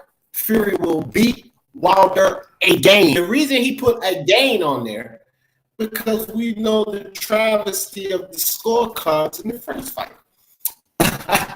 Just seeing that video about Joshua's push code. Don't run, you have to take it from the pirate. Yeah. Fury talked a whole lot of shit. It's really odd that these two are pairing up, because he talked massive shit about Anthony Joshua. I think Anthony Joshua, they're trying to get in on my boy skills. He knows I can fight Fury down the line. He's trying to figure Fury out. He's trying to get some tips on how Fury fight. So when you have to fight him later down the line, he'll have an edge up. Fury ain't no fool. Fury getting the same tips on Joshua. He getting the same tips on Joshua. Put that link in the chat. My man, Red Glove, militant in the building. I see you, Red Glove. Appreciate you coming through. IOTBA, second, wrong way off on the chat. Man, IOTBA in the building. What's good, Mr. IOTBA? Ronnie Sutton stepped up in here. What's up, Ronnie? ID Oh, you're just smoking up. And you are talking about my favorite subject. Oh yeah, I'm glad I am, man. So, AJ guys, I want to be careful, baby. I want to talk about AJ. Do you guys think that not Pavek and Pulev have any chance at all of beating AJ? What do you guys think about that? Because we haven't really talked about that fight. Matter of fact, I will do a breakdown and put a video up about that one probably tomorrow. About Pulev, AJ. Go ahead, Alistair. You can talk that too. What y'all think about Pulev, AJ? Y'all think Pulev has any chance of beating Anthony Joshua? I mean, I'm not gonna lie to you, dude. I didn't even know who Pulev was. When you just said Pulev, I'm like, wait, who the heck is Pulev? And then I just remembered something hit me, and I'm like, wait a second. Oh yeah, the guy that got knocked out by Klitschko. You know what I mean? So, so like I was saying that the last time I heard about this guy being a dangerous threat, honestly, where they were saying, hey, this might be the guy that could beat Klitschko. And what happened? He went out there and he got slapped by Klitschko in the 5th round, an old Klitschko. So after that, I'm like, man, this guy's big. He's a giant and everything. He's a big giant, but he doesn't really hold that much pizzazz. He's gonna fail his fans again, and that's what's gonna happen against AJ definitely. So yes, he has no chance. And you're telling me this is a guy that's 5 years older? That fight was in 2015, son. 2020 now. Dude is 5 years older. It's a wrap, man. It's gonna be a stoppage. AJ, just like what he did to Povetkin, people are saying, hey, Povetkin might have that right hand or that left hook. This time, it's the other way around. Pulev, you remember that movie called The Harder They Fall? It was basically a boxing movie. Yeah. Pulev is sort of like that. He's big and blocky, but he ain't got no tricks, man. It's plain simple. Yeah, well, I think Pulev offers some difficulty, but I just can't see him getting past Joshua Dragon Legs, and he got a puncher's chance. Yeah. Lydia says no. Yeah. AJ is improving. Dragon Leg, I'm with you there 100%. He is improving, man. He's improving massively, and this is what, like, people don't want to accept the fact that, you know, the improvements that AJ did make and the significance of them. AJ is improving. Like, they just mad because Wilder. And I think, like, a lot of this hate comes from Wilder fans. Not my man Charles D for sure, because Charles D be keeping it 100. Romanian Mike, he's a gambler, so I'm not talking about him either. I'm talking about these casual fans out here when it comes to Wilder. Listen, Wilder started boxing late. He didn't take to the fundamentals well, obviously, in the skill. So it's a lot tougher for him to teach. He's an old dog trying to learn new tricks. Wilder's over 30 years old. Plus. AJ is still younger, man. He still got youth on his side. He's younger than Wilder. He's still learning every day. I just watched a video on, I think it was Instagram or Twitter. I'm breaking up again. Motherfucker. All right, Mike, thanks.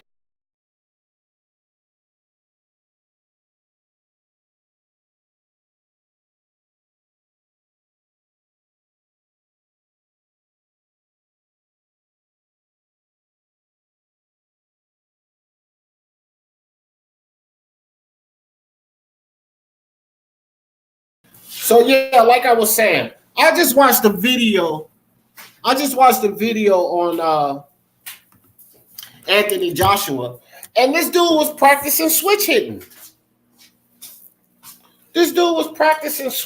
Bro. And he looked pretty good doing it too. I don't know I can't remember, so I really can't direct you guys to the video because I can't remember if it was Instagram or Twitter I was on. I'm always surfing around, right? But the dude was practicing switch hitting, and he was looking good. Can you guys imagine if is it still breaking up, guys? Can you guys imagine if Anthony Joshua gets switch hitting down into his game? Oh my gosh, bro. This dude is going to be massive. Massive.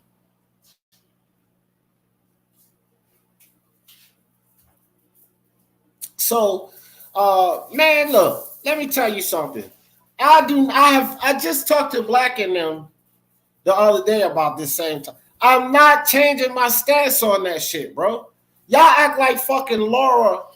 This was about Laura, bro. These silly dudes keep going back to this Samuel Shaw and Boxing Monster. So I'm explaining to all of you guys what I was saying.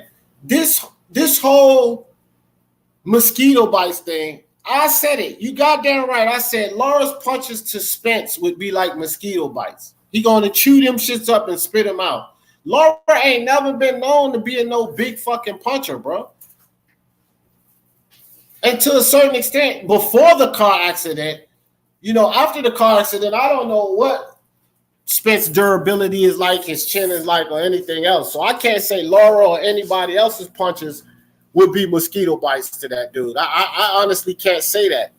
But that's why I was saying that. Laura's known for volume punching and all of that stuff. And, he gets inside, but he ain't known as no fucking hard hitter, bro. And Spence is known to have extreme durability. He was getting his head bounced around like a fucking bobblehead in a lot of fights. But he was still winning the fights. So you can't tell me hell, they called my man Fury a pillow puncher, and he's a goddamn heavyweight. So when you look at Andy Ruiz, if somebody says, oh, Fury's punches to Andy Ruiz would be like mosquito bites. Because Andy Ruiz got a hell of a chin. You going to argue with that? Yeah,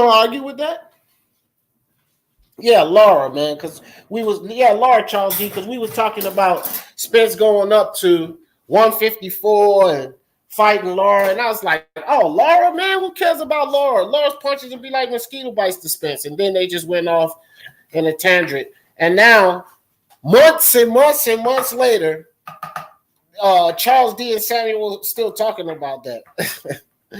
That one statement, man. Ain't no fucking casual. Never no casual. I still think that Laura's like, I don't know, like, still don't think Laura's gonna fucking go in there and do damage and hurt Spence and all of that shit, man. Come on, bro. Yeah, right now, Red, I'm not sure either, bro. That car accident makes a whole lot of difference. That chin ain't what it used to be, or at least we don't know if it is or not. It's not. So if Spence were to come back and have an impressive KO victory, would that make him eligible for Comeback Fighter of the Year 2020? What's your thoughts on that, D? All right, say that again right quick, Alistair. So I said if Errol Spence comes back and gets a decisive KO victory, impressive KO victory, would that make him eligible to be Comeback Fighter of the Year for 2020? Oh, will that make him eligible for that? Don't know, bro. That's a good question.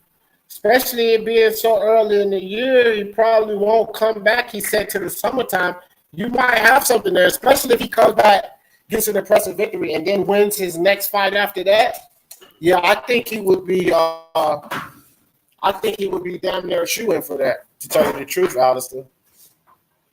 I don't, and then Alistair, we got to see what happens. The year is just starting. Like, other guys can do some more impressive shit. Like, somebody could lose their belt, come back, win their belt.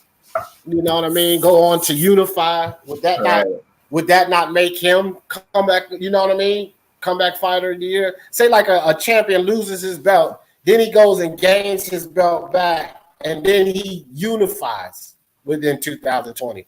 Like, that would be a good argument for him to be the Comeback Fighter of the Year. So we just got to kind of let this shit play out. You know what I mean? The only downside of that is people might say, oh, maybe he looks so good that it's like he never even got that injured. You know what I mean? So, like, what kind of comeback was it if he never even got injured in the car? That's what people could say. Well, and anybody who would run off and start saying that would be fucking haters, bro. Because listen here, as much as we done heard about, I don't know if Spence can beat him now, the car accident, you're going to have to get it to him. Because they are talking about Spence might not be able to do this, Spence might not be able to do that now. Well, if he comes back and he does these things, don't fucking backtrack and act like it's not a good comeback story. Like, nah. Now I'll be the first one over there arguing about that shit. You already know.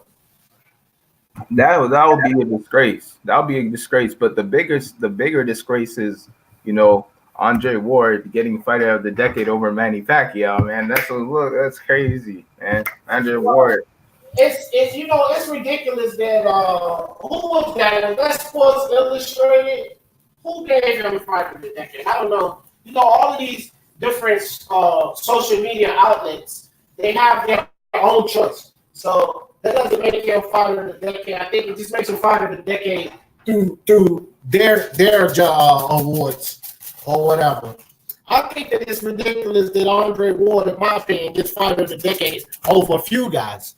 He shouldn't go over Manny Pacquiao. He shouldn't go over Canelo Alvarez. And God knows he shouldn't go over Floyd Mayweather. So, I mean, and then you think about, shout out to Showbiz the Adult, because he made a real good point about this too.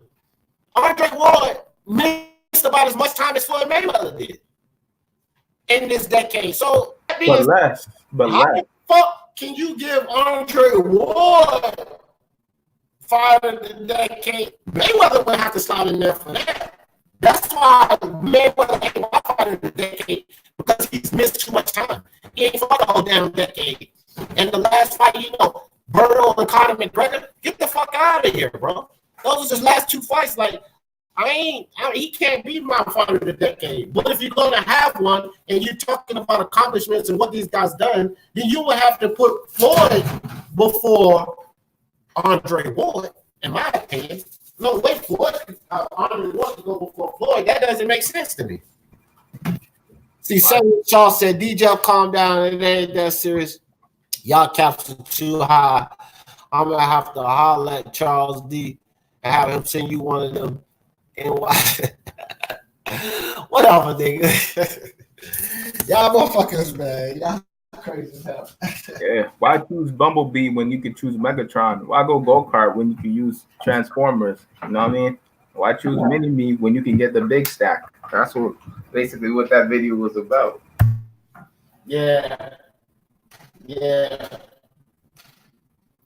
So, Anthony Joshua, man, after he fights Pulev, let's say that I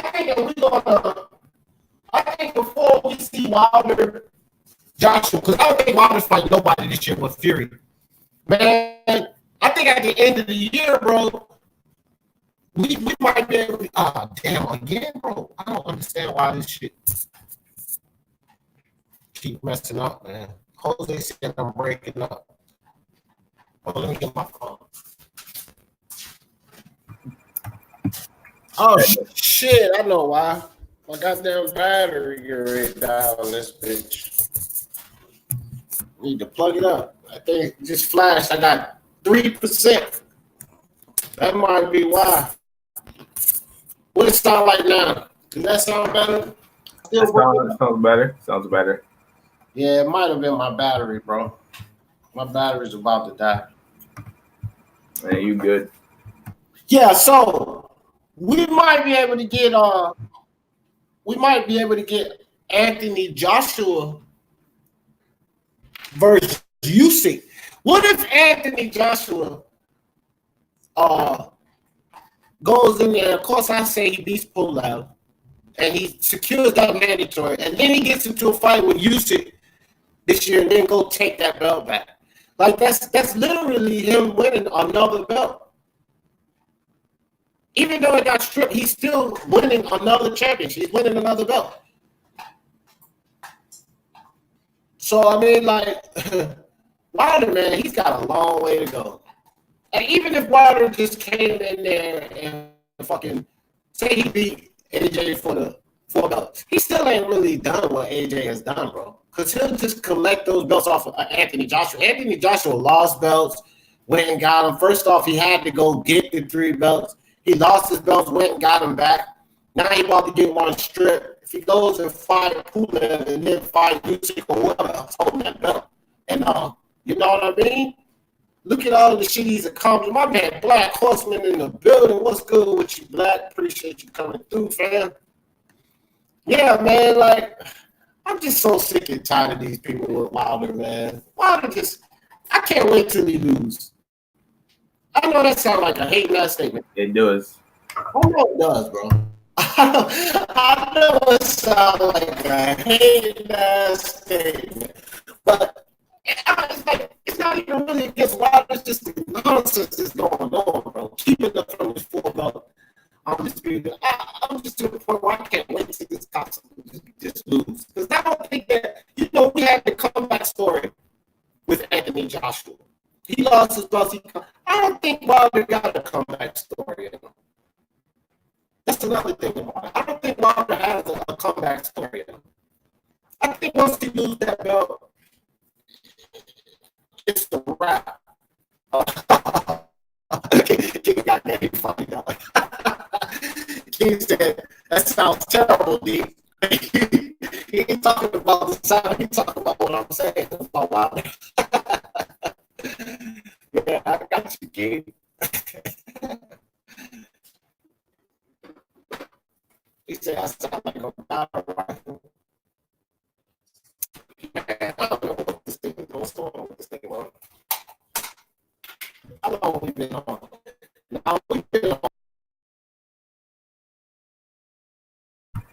Damn. That be cutting off too much. Oh my gosh. That be cutting off too much. All right, I'm back. What we sound like? Nah, it ain't you, Black. It was me. I let the battery run down. I think that was starting the problem. But I've been having these issues anyway. Just cheap ass computer, to tell you the truth. But it sound good though, right? It sound good now. It sounds good now, but I don't know how long it'll hold up. Yeah. Turn it on. You can turn it. I don't know. Alistair, Jose said you're supposed to take over. Yeah, Alistair, if I back out, bro, you gotta start talking, man. You gotta talk about something. Talk about the shoes you like. I want to talk about a topic that people aren't gonna be interested in, like, you know what I'm saying, like the weight classes and stuff like that. You know what I mean? Fuck that. Listen, this is Speak Your Mind Sports Talk. So you can speak your mind on here. You can talk about whatever you want to talk about. Wait up, you could be the third person. But so what is it? What weight class? Like, what did you want to talk about? Did you have something that you want to talk about? Because if not, well, I was going to talk about something. That's the thing, D. I had nothing to talk about. So if I was going to talk about something, it was. Okay. Yeah. You gotta get more creative. Jose, don't nobody know about that, Jose. Don't nobody know about that. Jose said, let's talk about NASCAR. I can't talk about NASCAR, Jose. Who in here know about NASCAR? Man, NASCAR, that's probably has the most. Black said R2D2 promotions. Chopped and screwed promotions. Yeah, Mike, I hear you. Charles D says, speak to the damn barber, Alistair. They getting on you, Alistair. Hey, Alistair, listen, y'all got to understand, it's cold in Canada. Alistair got to keep some hair on his head. He got to keep that woolly mitt up there, man. Keep his hair warm. Speak to the damn barber. Tito Toledo said, how about talking for those 30 days, Alistair? I bet y'all made back then. Thanking me for the way. I don't know what T-Tone is talking about. You got to explain that. So look, Nick, is that have they announced that fight yet? Because I heard something about that. Is that fight been announced yet? Is it on? Is it on for sure? Say Chocolate Tito versus Fire. You're fire. Somebody was talking to me about that. I was talking to somebody on Twitter about that. Yeah, that That's a fight. How much y'all think? You know, what y'all think? Where do y'all think Chocolatito is at this point? That's the question. Like, you know what I mean? It's a bad man for sure. You know, Canadian Afro Promotions in the building. Man, Allison, they giving it to you, man. You done took the heat off of me because usually that shit coming at me. It's really big promotions. Y'all niggas stupid as shit, bro. What about this Spence? Yeah, that's it. Man, like, I gotta keep talking about my dude, dog. What about Spence in the club, man? Like, look, man. Oh yeah, D, what's up with that? I seen you post a video, but I don't know what the exact reason was. I don't know what happened. What, my video about Spence in the club? Nah, I never heard. Nah, I only heard about the gun case, not the gun case, the gun that he had. That he okay, owned. Listen, Allison. Errol Spence was just caught in a club here recently. Where? Recently. All of that just happened after you getting drunk, flipping your Ferrari. That's like the wrong environment. And then you supposed to be getting back in the shade, getting us back here to showing proof for the fans, bro. What the fuck are you doing in the club? The same environment that got you in the situation that you're in now. This was just recently, like not even a week ago, bro. What? I mean, I don't know. I sort of support Spence. What's up, Jose? What's up, Jose? Yeah, this. I sort of support Spence because I feel like he's young and right now is the time to party all you want. So, you know, I could understand where all Spence comes from. Again, D, you should understand this because, like I said, bro, these people come from rough environments. So going to the club and stuff is not really what their identity was. So let me stop you right there, Alistair. Errol Spence is a suburban kid. He ain't from the hood, dog. He not. That's what make it even worse with Spence. He's not from the hood, bro. He's from the hood? No, he's suburbia. That dude was sheltered and taken care of. He ain't from the hood. He ain't from the rough streets like that. He went to the Olympics. Yeah, he went to the Olympics, bro. So only rich people go to the Olympics. Oh, okay. Isn't he from Texas or something like that? Yeah, but listen, Texas is not hood, bro. Not the whole damn state. You know, it's one of the richest states in the fucking country. So you got to understand that there are a lot of upscale places there. A lot. I've been to San Antonio, Dallas, Corpus Christi, Austin. There's a lot of nice places in Texas, bro. Then why does Errol Spence act like he's from the streets? That's the bullshit. This is what we're trying to tell you, dog. This is where he's going wrong. Like, get out of that environment. That's not even the environment you grew up in. You went into that environment, and that environment almost cost you your career and potentially your life. And now, after you get through that and you've been blessed with being able to fight, to continue to fight, you're right back in that same environment. And it's like most people try to get away from the hood. Spencer's going back to it where he never belonged. I think because he's a street guy at heart. He's a street guy like Devontae Tank Davis. You know, he's from the street, so he's always gonna have that mentality no matter what, no matter how many belts he has, how many money he has, always gonna be predicament to the hood. So I could kind of understand that, but I mean, you know, these guys are young. Like I said, these guys are young. Are young. Spencer's young, bro. Spencer's already 30 years old. He's my age. Spence is 20. Isn't Spence 29? No, 30. I'm 30. Just had a birthday. Yeah, that ain't young.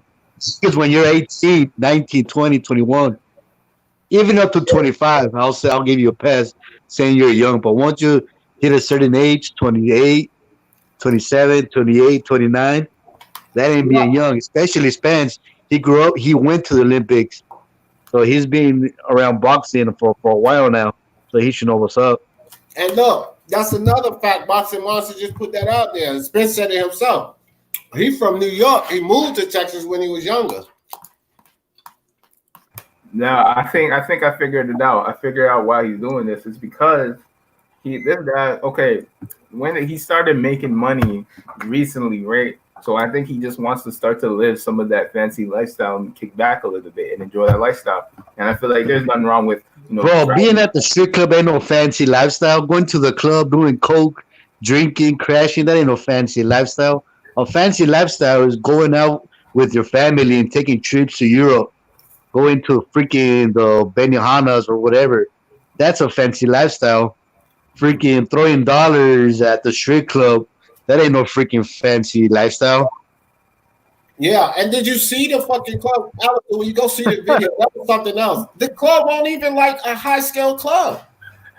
Like, dude, you a millionaire? You gonna be in the club? You should be in a high scale club. He was in like a mid level club With rappers nobody ever heard of. At least be in there with freaking Kanye West and the Kardashians. Right. He was with rappers I never heard of in my life. Yellow Mellow, who the F is Yellow Mellow? I never heard of them in my life. Who? Yeah, Yella. Yeah, I heard his name. Yellow something, right? Yellow. The guy he walked out with in his against Garcia. That guy you're talking about, right? Yeah, I don't know. Yeah, whatever his name is, something like that. Yeah, that guy's a high known rapper, bro. He's a high known rapper. But we get the point. Spence is terrible or whatever. And that's just one thing. Another thing too is that, dude, he be lying. Like all these lying he be doing. It would be one thing if he would have came back humble, like saying, "Oh, you know what? We all make mistakes. I'm not gonna do this." Like give a shout out to the condoning drinking and driving, do some community service. Like it would have been all good. He would have kept a low profile. But what does he do? No, he comes back. I'm a savage. No broken bones. He snaps a snapshot of himself of laughing. He fucking on the interview saying that he's not gonna take no tune-ups. He wants all the smoke. He's gonna fight Crawford. I'm gonna fight Danny Garcia. I'm gonna fight Manny Pacquiao. I'm a savage. And what happens now? Now he got an exception from the what's his name? That fat dude from ESPN, Dan Rafael. He got a medical exception now for the IBF. So now they're probably gonna strip him for that because they're gonna have Lipinets and some other dude I can't pronounce his name fight for that title. Yeah, so after Spence from his next match, whoever that is, he has 90 days to to fight for that title. If not, he's gonna get stripped. You think he's gonna come back 90 days after he fights whoever he fights next? No, these dudes fighting like once a year, twice a year. So that's over with that IBF, and then all the other questionable stuff he said about Spence. So it would be one thing if he was humble, but the way he's talking all reckless. Yeah. At the same time, though, he is like giving the fans like what he's saying, what the fans want to hear. You see, maybe Spence may be effing up. He might be effing up. He might be screwing up, but he's definitely not boring. That dude's one of the exciting dudes because of what he says. He's controversial. I don't know if he's flashy, but he's controversial, saying stuff like, "Oh, I'm a savage." That gets your blood boiling, but it gets you to talk. It gets you excited though. When he starts talking about, "Oh, I'm a savage" and all that stuff, it hypes the fans up. I'm not gonna lie, it kind of hyped me up at first too. I was like, "Oh, let's go, Errol Spence! Woo, woo, woo, woo, woo, woo, woo, woo, woo! Yeah, he's back! Let's go, man down, man down, man down." You know what I'm saying? All that stuff. You know what? But he's lying though. But he's lying because he's not a savage. Because at first they said that nothing was wrong with him, that he was gonna fight on January 25th against Danny Garcia. That's what they first said. And what happened now? He didn't fight. He's not fighting January 25th. Then they said he was going to be back in April to fight his IBF mandatory. So what happened now? Now that he lied up all that, he's not coming back in April. Then they said he was coming back in June. So, all just lies, lies, and lies. Then he said he was fighting Crawford this year. He's not fighting him. Yeah. He said he was going to fight Crawford once Crawford got a belt. That never happened. He said that Bob Arum was all smoke and mirrors. They don't want to give it to him. You gotta talk. What about the phone call though? When Terrence Crawford pulled up on Errol Spence's phone and was like, "What's happening, boy? What's blood? What's happening? What's happening? What's up?" And Errol Spence, I think like he showed his heart or not. He didn't back down. He told Terrence Crawford straight up, "Yo, I'm gonna fuck you up. I'm gonna fuck you up." So that's what it was. Alistair, let me tell you something, bro. That sounds like, I don't mean no harm, bro. I'm gonna tell you this right now. You sound like that ignorant ass Tom Ross because Tom Ross, I got into it with him and he was saying that dumb shit. If Tom Ross is saying that, I'm pretty sure his partner in crime, he knows his sports, is saying the same shit. I ain't been on the channel so long, I'm not sure. But I know that you're a part of that channel too. And, you know, I don't care who goes where. But it sounds like you bringing some of that shit they talking about over here. You're 19 years old. So some of that you're talking about, I understand. Because y'all younger, y'all like the hype and all of that. But just the narratives of how you explaining and excusing what's going on, that sound like that he knows the sports nonsense, bro. That sound like just like something that he'll say to cover up for Spence. And I've heard Tom Ross say the shit to me. So those two are always agreeing on each. And now you sound like Tom Ross with that dumb shit, bro. I didn't actually say. I mean, these guys they actually, you know, like when they said, "Oh, he's a savage" and stuff, that stuff isn't cool, you know what I mean? But I'm not saying I just like the hype of it, like him just saying, "Oh, I'm a savage," like how that gets people going. I like that part about it. Doesn't mean like he's right. The difference is these guys actually think that, you know what I'm saying, it was, you know, it was right when it's not, because it makes people think that, oh, it's okay to drink and drive. And I think you explained that yourself, D. So I'm not going to sit here and say, oh, that's the right thing to do. But I mean, boxing wise, from a fan's perspective, hell yeah, I want Spence to do all that crazy stuff, honestly. But he's not gonna do it though. He's not gonna do it. He's not fighting Crawford, so you could forget about that fight. He's not fighting Danny Garcia on January 25th. He's not fighting his IBF mandatory in April. They already got a interim a belt order for that, so they're gonna strip him of that. So who knows who's he's fighting next and when he's fighting next? Nobody knows. They're talking about Manny, but nobody knows when he's gonna be ready. Hey, Boxing Monster, do you fuck with everybody? Like, you still cool with everybody that you used to be cool with? Hell no. Ain't nobody in this chat is. It's people you used to be cool with that you ain't cool with no more. I don't fuck with that dude like that, man. I don't even go to his channel no more. Jose is over there. Alistair's over there. Nah, not me, D. No. Who?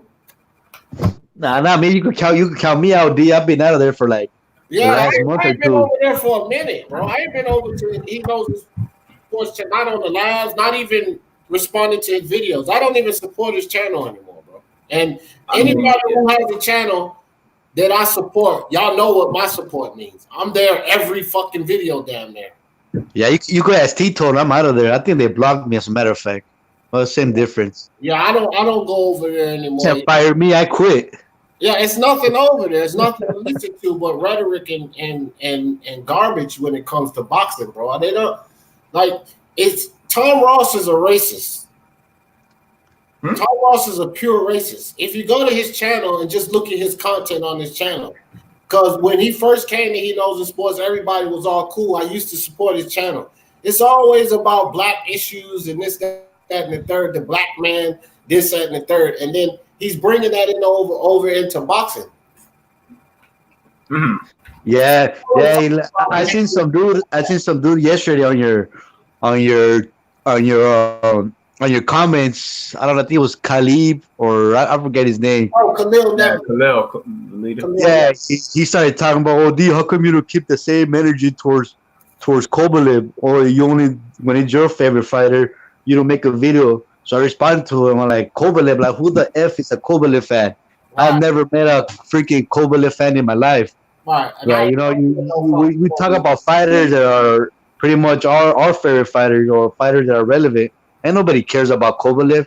Kovalev could freaking disappear tomorrow and nobody would care. But Khalil Levitt is just foolish. Khalil is like Terrell Knox. Get This Smoke. They only come around on your videos or your lives when you're talking about, when you put a title up that goes against Wilder, Spence, or something like that. That's when they come in and they start Charlos or Tank.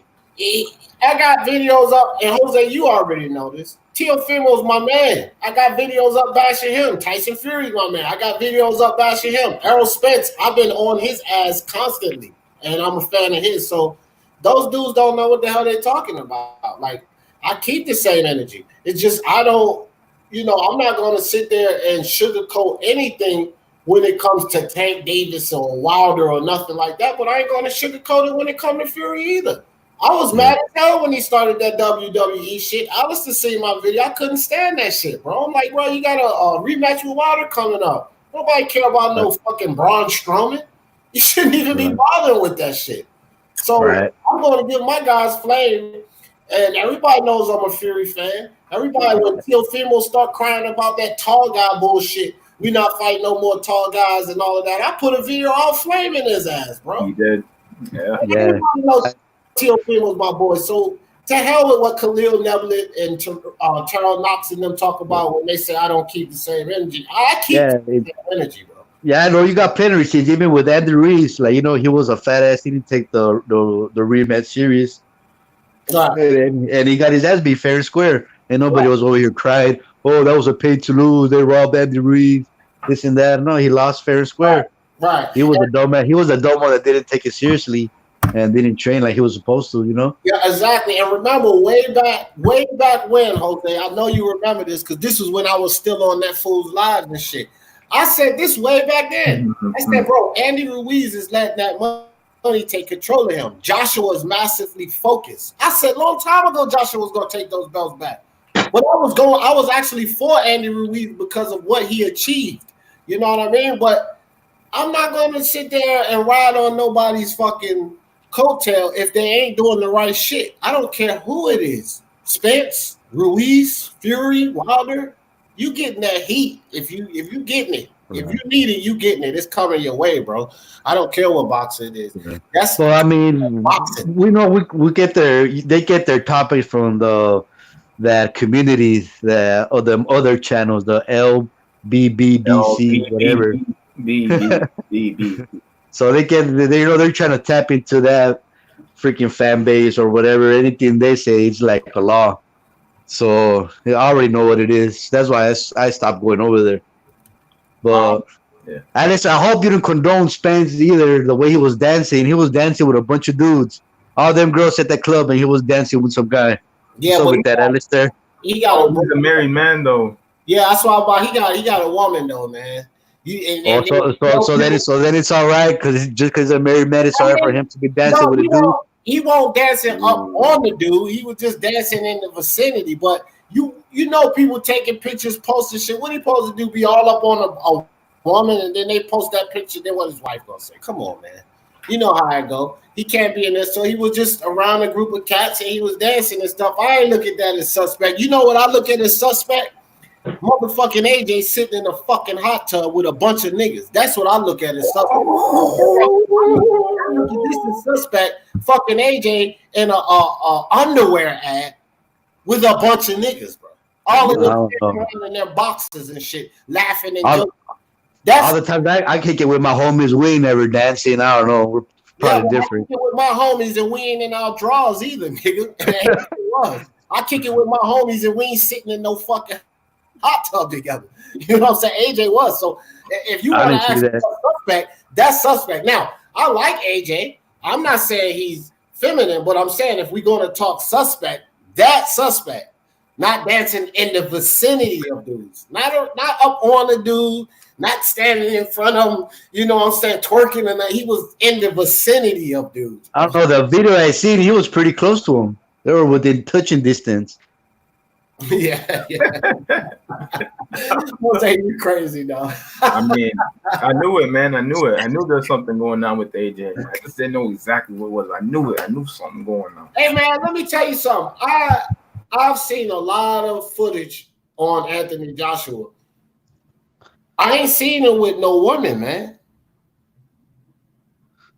I don't know. I don't care. I don't care if he is gay. I don't have a problem with that. I have a brother that you know I have a cousin that's just his choice if that's what he is. But when we say suspect, we mean, you know, could he be playing for the other team? Because, I mean, we see a lot of these fighters with women. You know, Keith Thurman came out with his wife, she fine, and all of that. Will we ever see AJ with, you know what I mean? I know he has a kid. I know he has on your Anthony Joshua. You know what I'm saying? I mean, yeah. I mean, I know he does have a kid, but man, Maybe he's kicking it with Oscar. Who knows? He might be. Hey, could you imagine AJ big ass with some fishnets on? Looking like a big ass RuPaul. Some big Never know. some nasty man. Oh man, hold on. Romanian Mike said, he said, question for the Wilder doubters. After he knocks out Fury, will you finally give him the credit he deserves? I'm going to give him the credit. I'll tell you that right now, because Fury's a top 5 fighter, and that's what we've been wanting for Wilder. If he knocks out Fury, Mike, you already know. I'm going to give him the credit. He will get full credit for speaking my sports talk.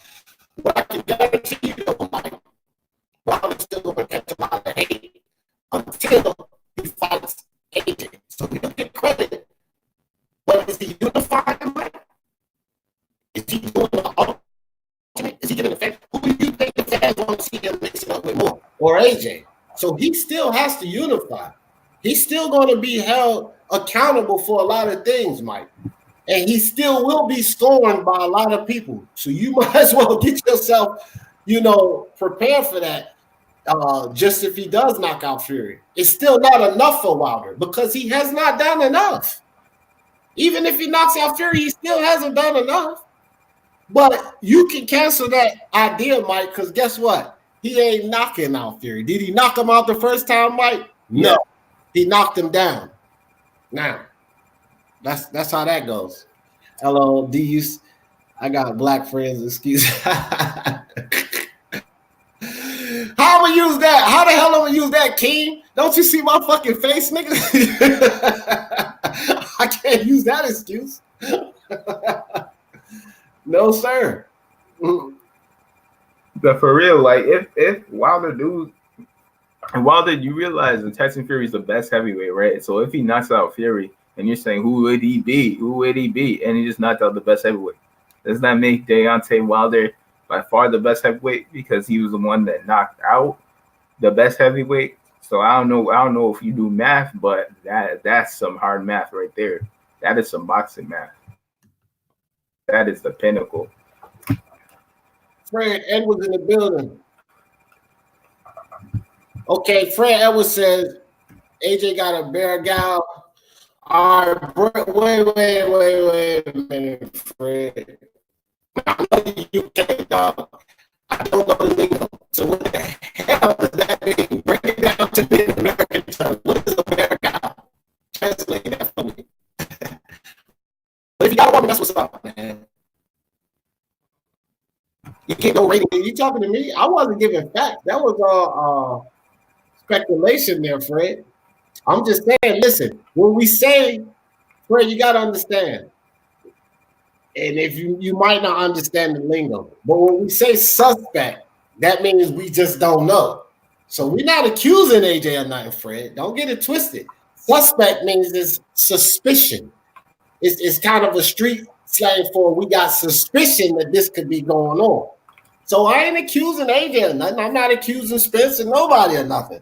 But you over there in the UK, so you saying he has a girl, bro, I'll believe you because I ain't in the UK. What I'm telling you here is in America, we ain't seen that dude in no pictures, in no clubs, in no parties, in no restaurants, in no movies, and nothing with no woman, Fred.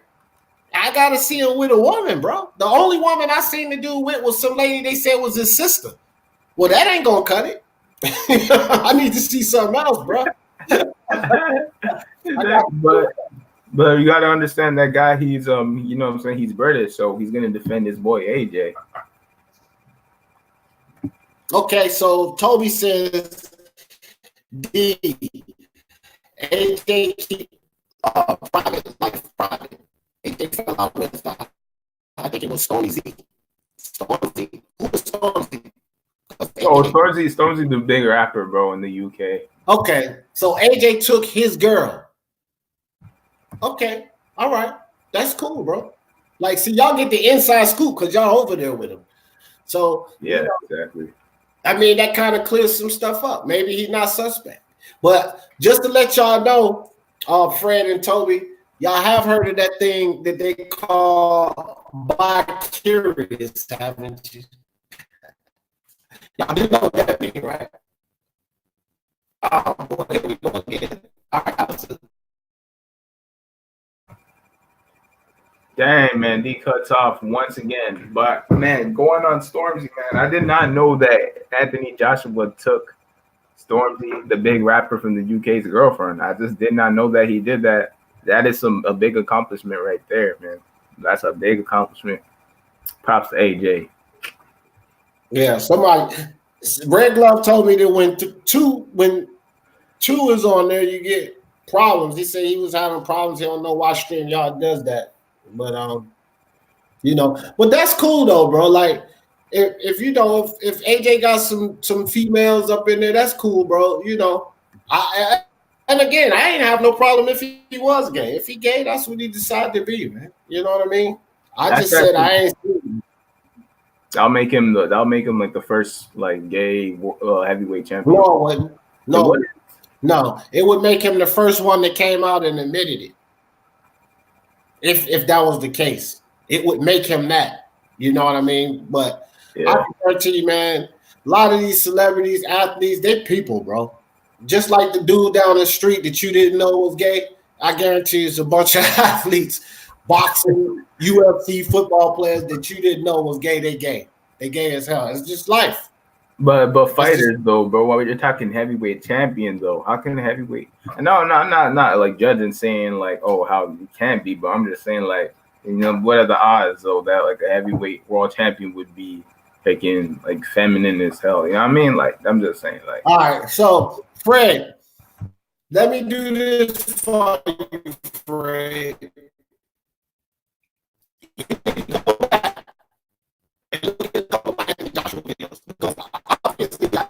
You can't fan. I get that. Don't come here and get so touchy about AJ, bro. There's no bias here or speaking my sports talk. There's no hate here. So go look at my AJ video, bro. Go look at some of them. And you'll see like this is sports talk, friend. I mean, you can't get mad because here in America we don't see that around local women. So we think it's a possibility he may be gay. You said you presume. That's what speculation is, friend. You ain't got a defense to go with AJ now. Ain't no need to get anybody and everybody. Ain't no need to get defensive, Fred. And Toby just dropped some signs on us, so we can't tell the fact that he's not. But speculation is purely presumptuous. So, hey, bro, yeah, you're right. We presume that's what speculation is, Fred. Don't worry about it. All right, so Nick Cameron says, look up Maya Jama. Look up Maya Jama. All right, which Maya Jama is that? That one, AJ's ex-girlfriend was something nigga. I'm looking it up right now, fam. Let me see what that said.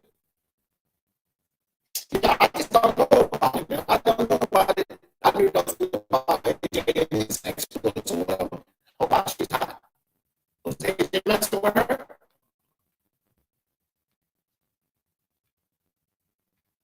Yeah, she's nice looking, man.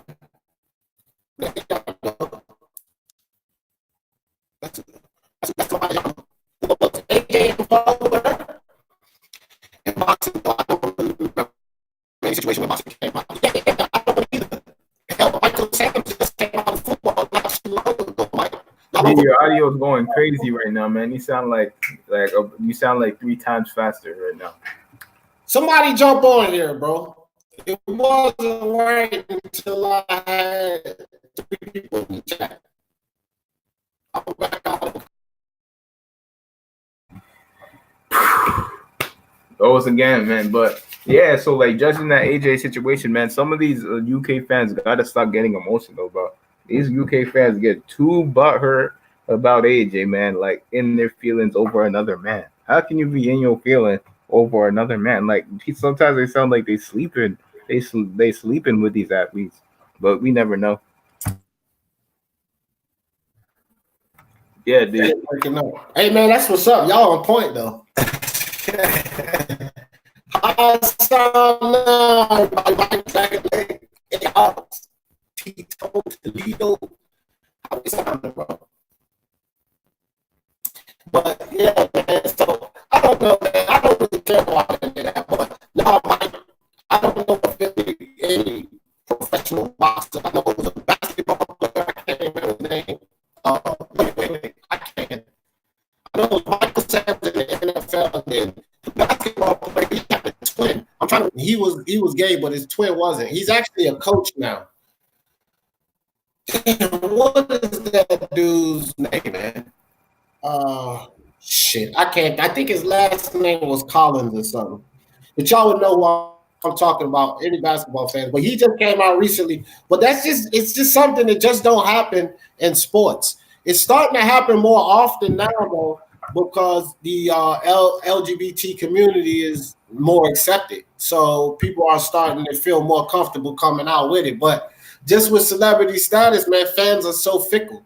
You have a lot of fans supporting you, and then you come out of the closet, and then next thing you know, you got half of your sponsorship. You start losing fans, you start losing sales, and all of this type of stuff. You know, those football players get cuts off of their Jason Collins. There you go, King. Jason Collins, yeah. There you go, King. I knew his last name was Collins. I just couldn't figure out, but he has a twin. He is a brother. Great.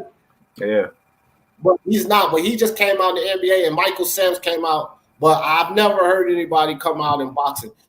Me personally, I don't care. I don't care. Like, Michael Sams was pretty good, but he wasn't good enough. And then so, of course, a lot of people in the LGBT community and people supporting him said that it has something to do with him being gay. No, he just wasn't that good, because I used to watch him play. I mean, if you're that good, I don't care if you're gay or not. Like, that, just like the young lady who was trying to make it into the NFL as a kicker. Bro, she kicked a 54-yard field goal. Wow. So, you know, let her in. Kickers don't take a lot of punishment. But they showed her out on the field, tackling motherfuckers and everything. So she deserves a right to be in the NFL. You know how many male NFL kickers is going to tank wide right or wide left if they try to kick a 54-yard field goal? She sent that bitch straight through the middle. And she did it multiple times, bro. I can't remember her name, but it's on YouTube, bro. She did it over and over and over again from 50 yards plus. Pow, pow, pow, draining them shits. And wow. She's in the NFL. So, you know, who cares, bro? I don't care about none of that. I'm all about sports. If they can compete and they can win, let them play. Let them fight. Let them do whatever they do, bro. I don't care about what their sexual preferences are. You know, I don't have to go that way. I got a wife, and that's all I want is my wife. There's been like reports talking about how gay athletes aren't really like as suitable, like as cut out as like other athletes, like not that are like other straight athletes. That's what like the rumors are. Yeah, but that's bullshit, because you look at a lot of people and that way. Look at their mental fortitude, especially the ones that come out. They have to have mental fortitude because they've been persecuted and shunned for a long time. So their mental strength can be tougher than a lot of these other guys that are, quote unquote straight. So I don't, those are just rumors and nonsensical talks, man, about stuff like that. I don't really get into a lot of that nonsense, bro. What do y'all think about this? Who do y'all think Floyd? So Floyd, I just read another article, and he talked about his return again. But all he says is return, okay? He didn't give an opponent, but he says he's coming back. Who do y'all think he's fighting? That's the thing. Is he going to be Khabib Nurmagomedov? Or is he going to fight? Wait, say that again, D. It was cutting off a little bit. Floyd said that he's coming back, so it's pretty much a shoe. And he said he said it before, but he's confirmed it. Dana White's been coming out talking about him and Floyd talk business, but he just likes to see Floyd back. So who do y'all think he's fighting? of, or is he going to fight a real boxer? Like, what is Floyd going to do? Well, since he's linking up with Dana White, it's most likely maybe against another UFC fighter. Because what would he be doing? What would he be doing? Linking up with Dana White for? Unless he's doing like Zuffa boxing or something like that. But everything that happens with Floyd is always special. Everything, like when he fought that Chinese guy over there in like Japan, it was a special fight. When he fought Conor McGregor, it's a special fight. So you know where his head's at now. He's done doing the real boxing stuff. He's too old for that, to be honest. And he's making more money doing a lot less. So if I'm him, I'm smart. I'll keep going that direction. Yeah.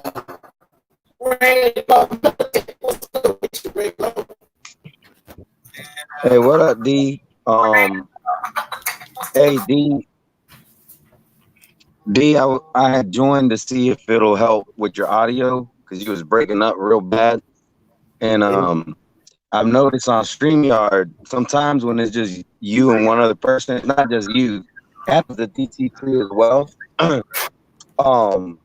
The audio will mess up, and it'll mess up only on the host. But when a third person or more people join, for whatever reason, it fixes it. So my phone is actually almost dead. Plus, my voice is kind of shot. So I'm gonna just sit in the background for now. I might jump in once I get my phone on the charger. But I'm just letting you know, I'm really trying to just help with the audio. All right. Well, that's what's up, bro. I appreciate that because I don't know what's going on. I was playing with my computer. I thought it was my computer, but I got the headphones and I'm listening. It does sound clear now. So I'll see if it's again, but stay in with it. Yeah, I don't know. It's still cutting off. Personally, I don't like this provider that much, this StreamYard thing, because it has like some audio difficulties. Like I go in there and then like sometimes the audio might crash. I might not hear anybody. I have to leave and then come back for it to work again. So I don't know. I don't really like this preference this too much. Personally, I like the Google Hangouts is better. Personally.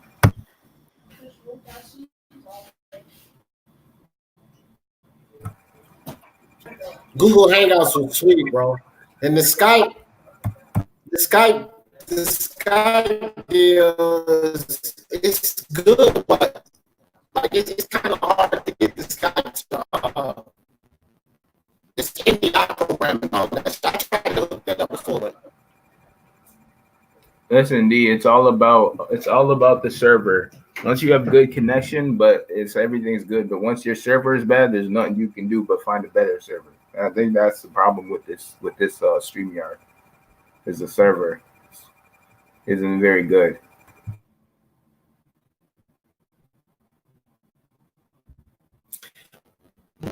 Well, I'm getting ready to I'm gonna go ahead and check this one out. We've been on a couple of hours now. But yeah, I'm breaking up. I can hear it now. I'm breaking up. So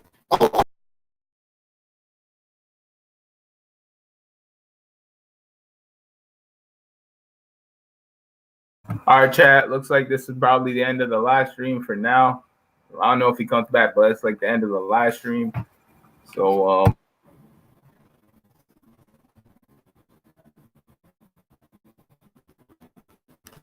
yeah, I'm back. I'm gonna shut it down, guys. I still appreciate you coming through, my man.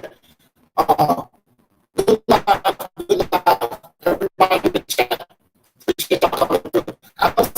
You give me some closing thoughts. I'm gonna put the music on after you finish talking because I'm gonna bring it up again. all right, so it's been great. All right, it's been a good chat, everybody, etc. You know what I mean? It's been another good chat, like always. You know what I mean? Just keep up with that boxing, and that's the thing, man. We just got to keep it interesting all the time. Keep it interesting, because if it's not interesting, it's not worth it. Okay, guys. So that's the motto. And this is the thing with the whole situation with he knows his sport. I think he knows his sport, which I think doesn't like that I go over to your channel or whatnot. And since then, I haven't been getting that many invites to go on the live stream. So that's just to clear that up with you. Oh, okay. Well, That's just how. I don't know, bro. That just shows they got a problem. You know, I don't have any problem. I don't even care. But I would say he definitely still breaking up. It's better. But I don't know if it's jealousy or what, but I know that ever since I think you had like a fallout with him, and that sort of happened, and I came over to you, and then that's what happened. That's what ended up biting me. Yeah. Well, it's all good, man. But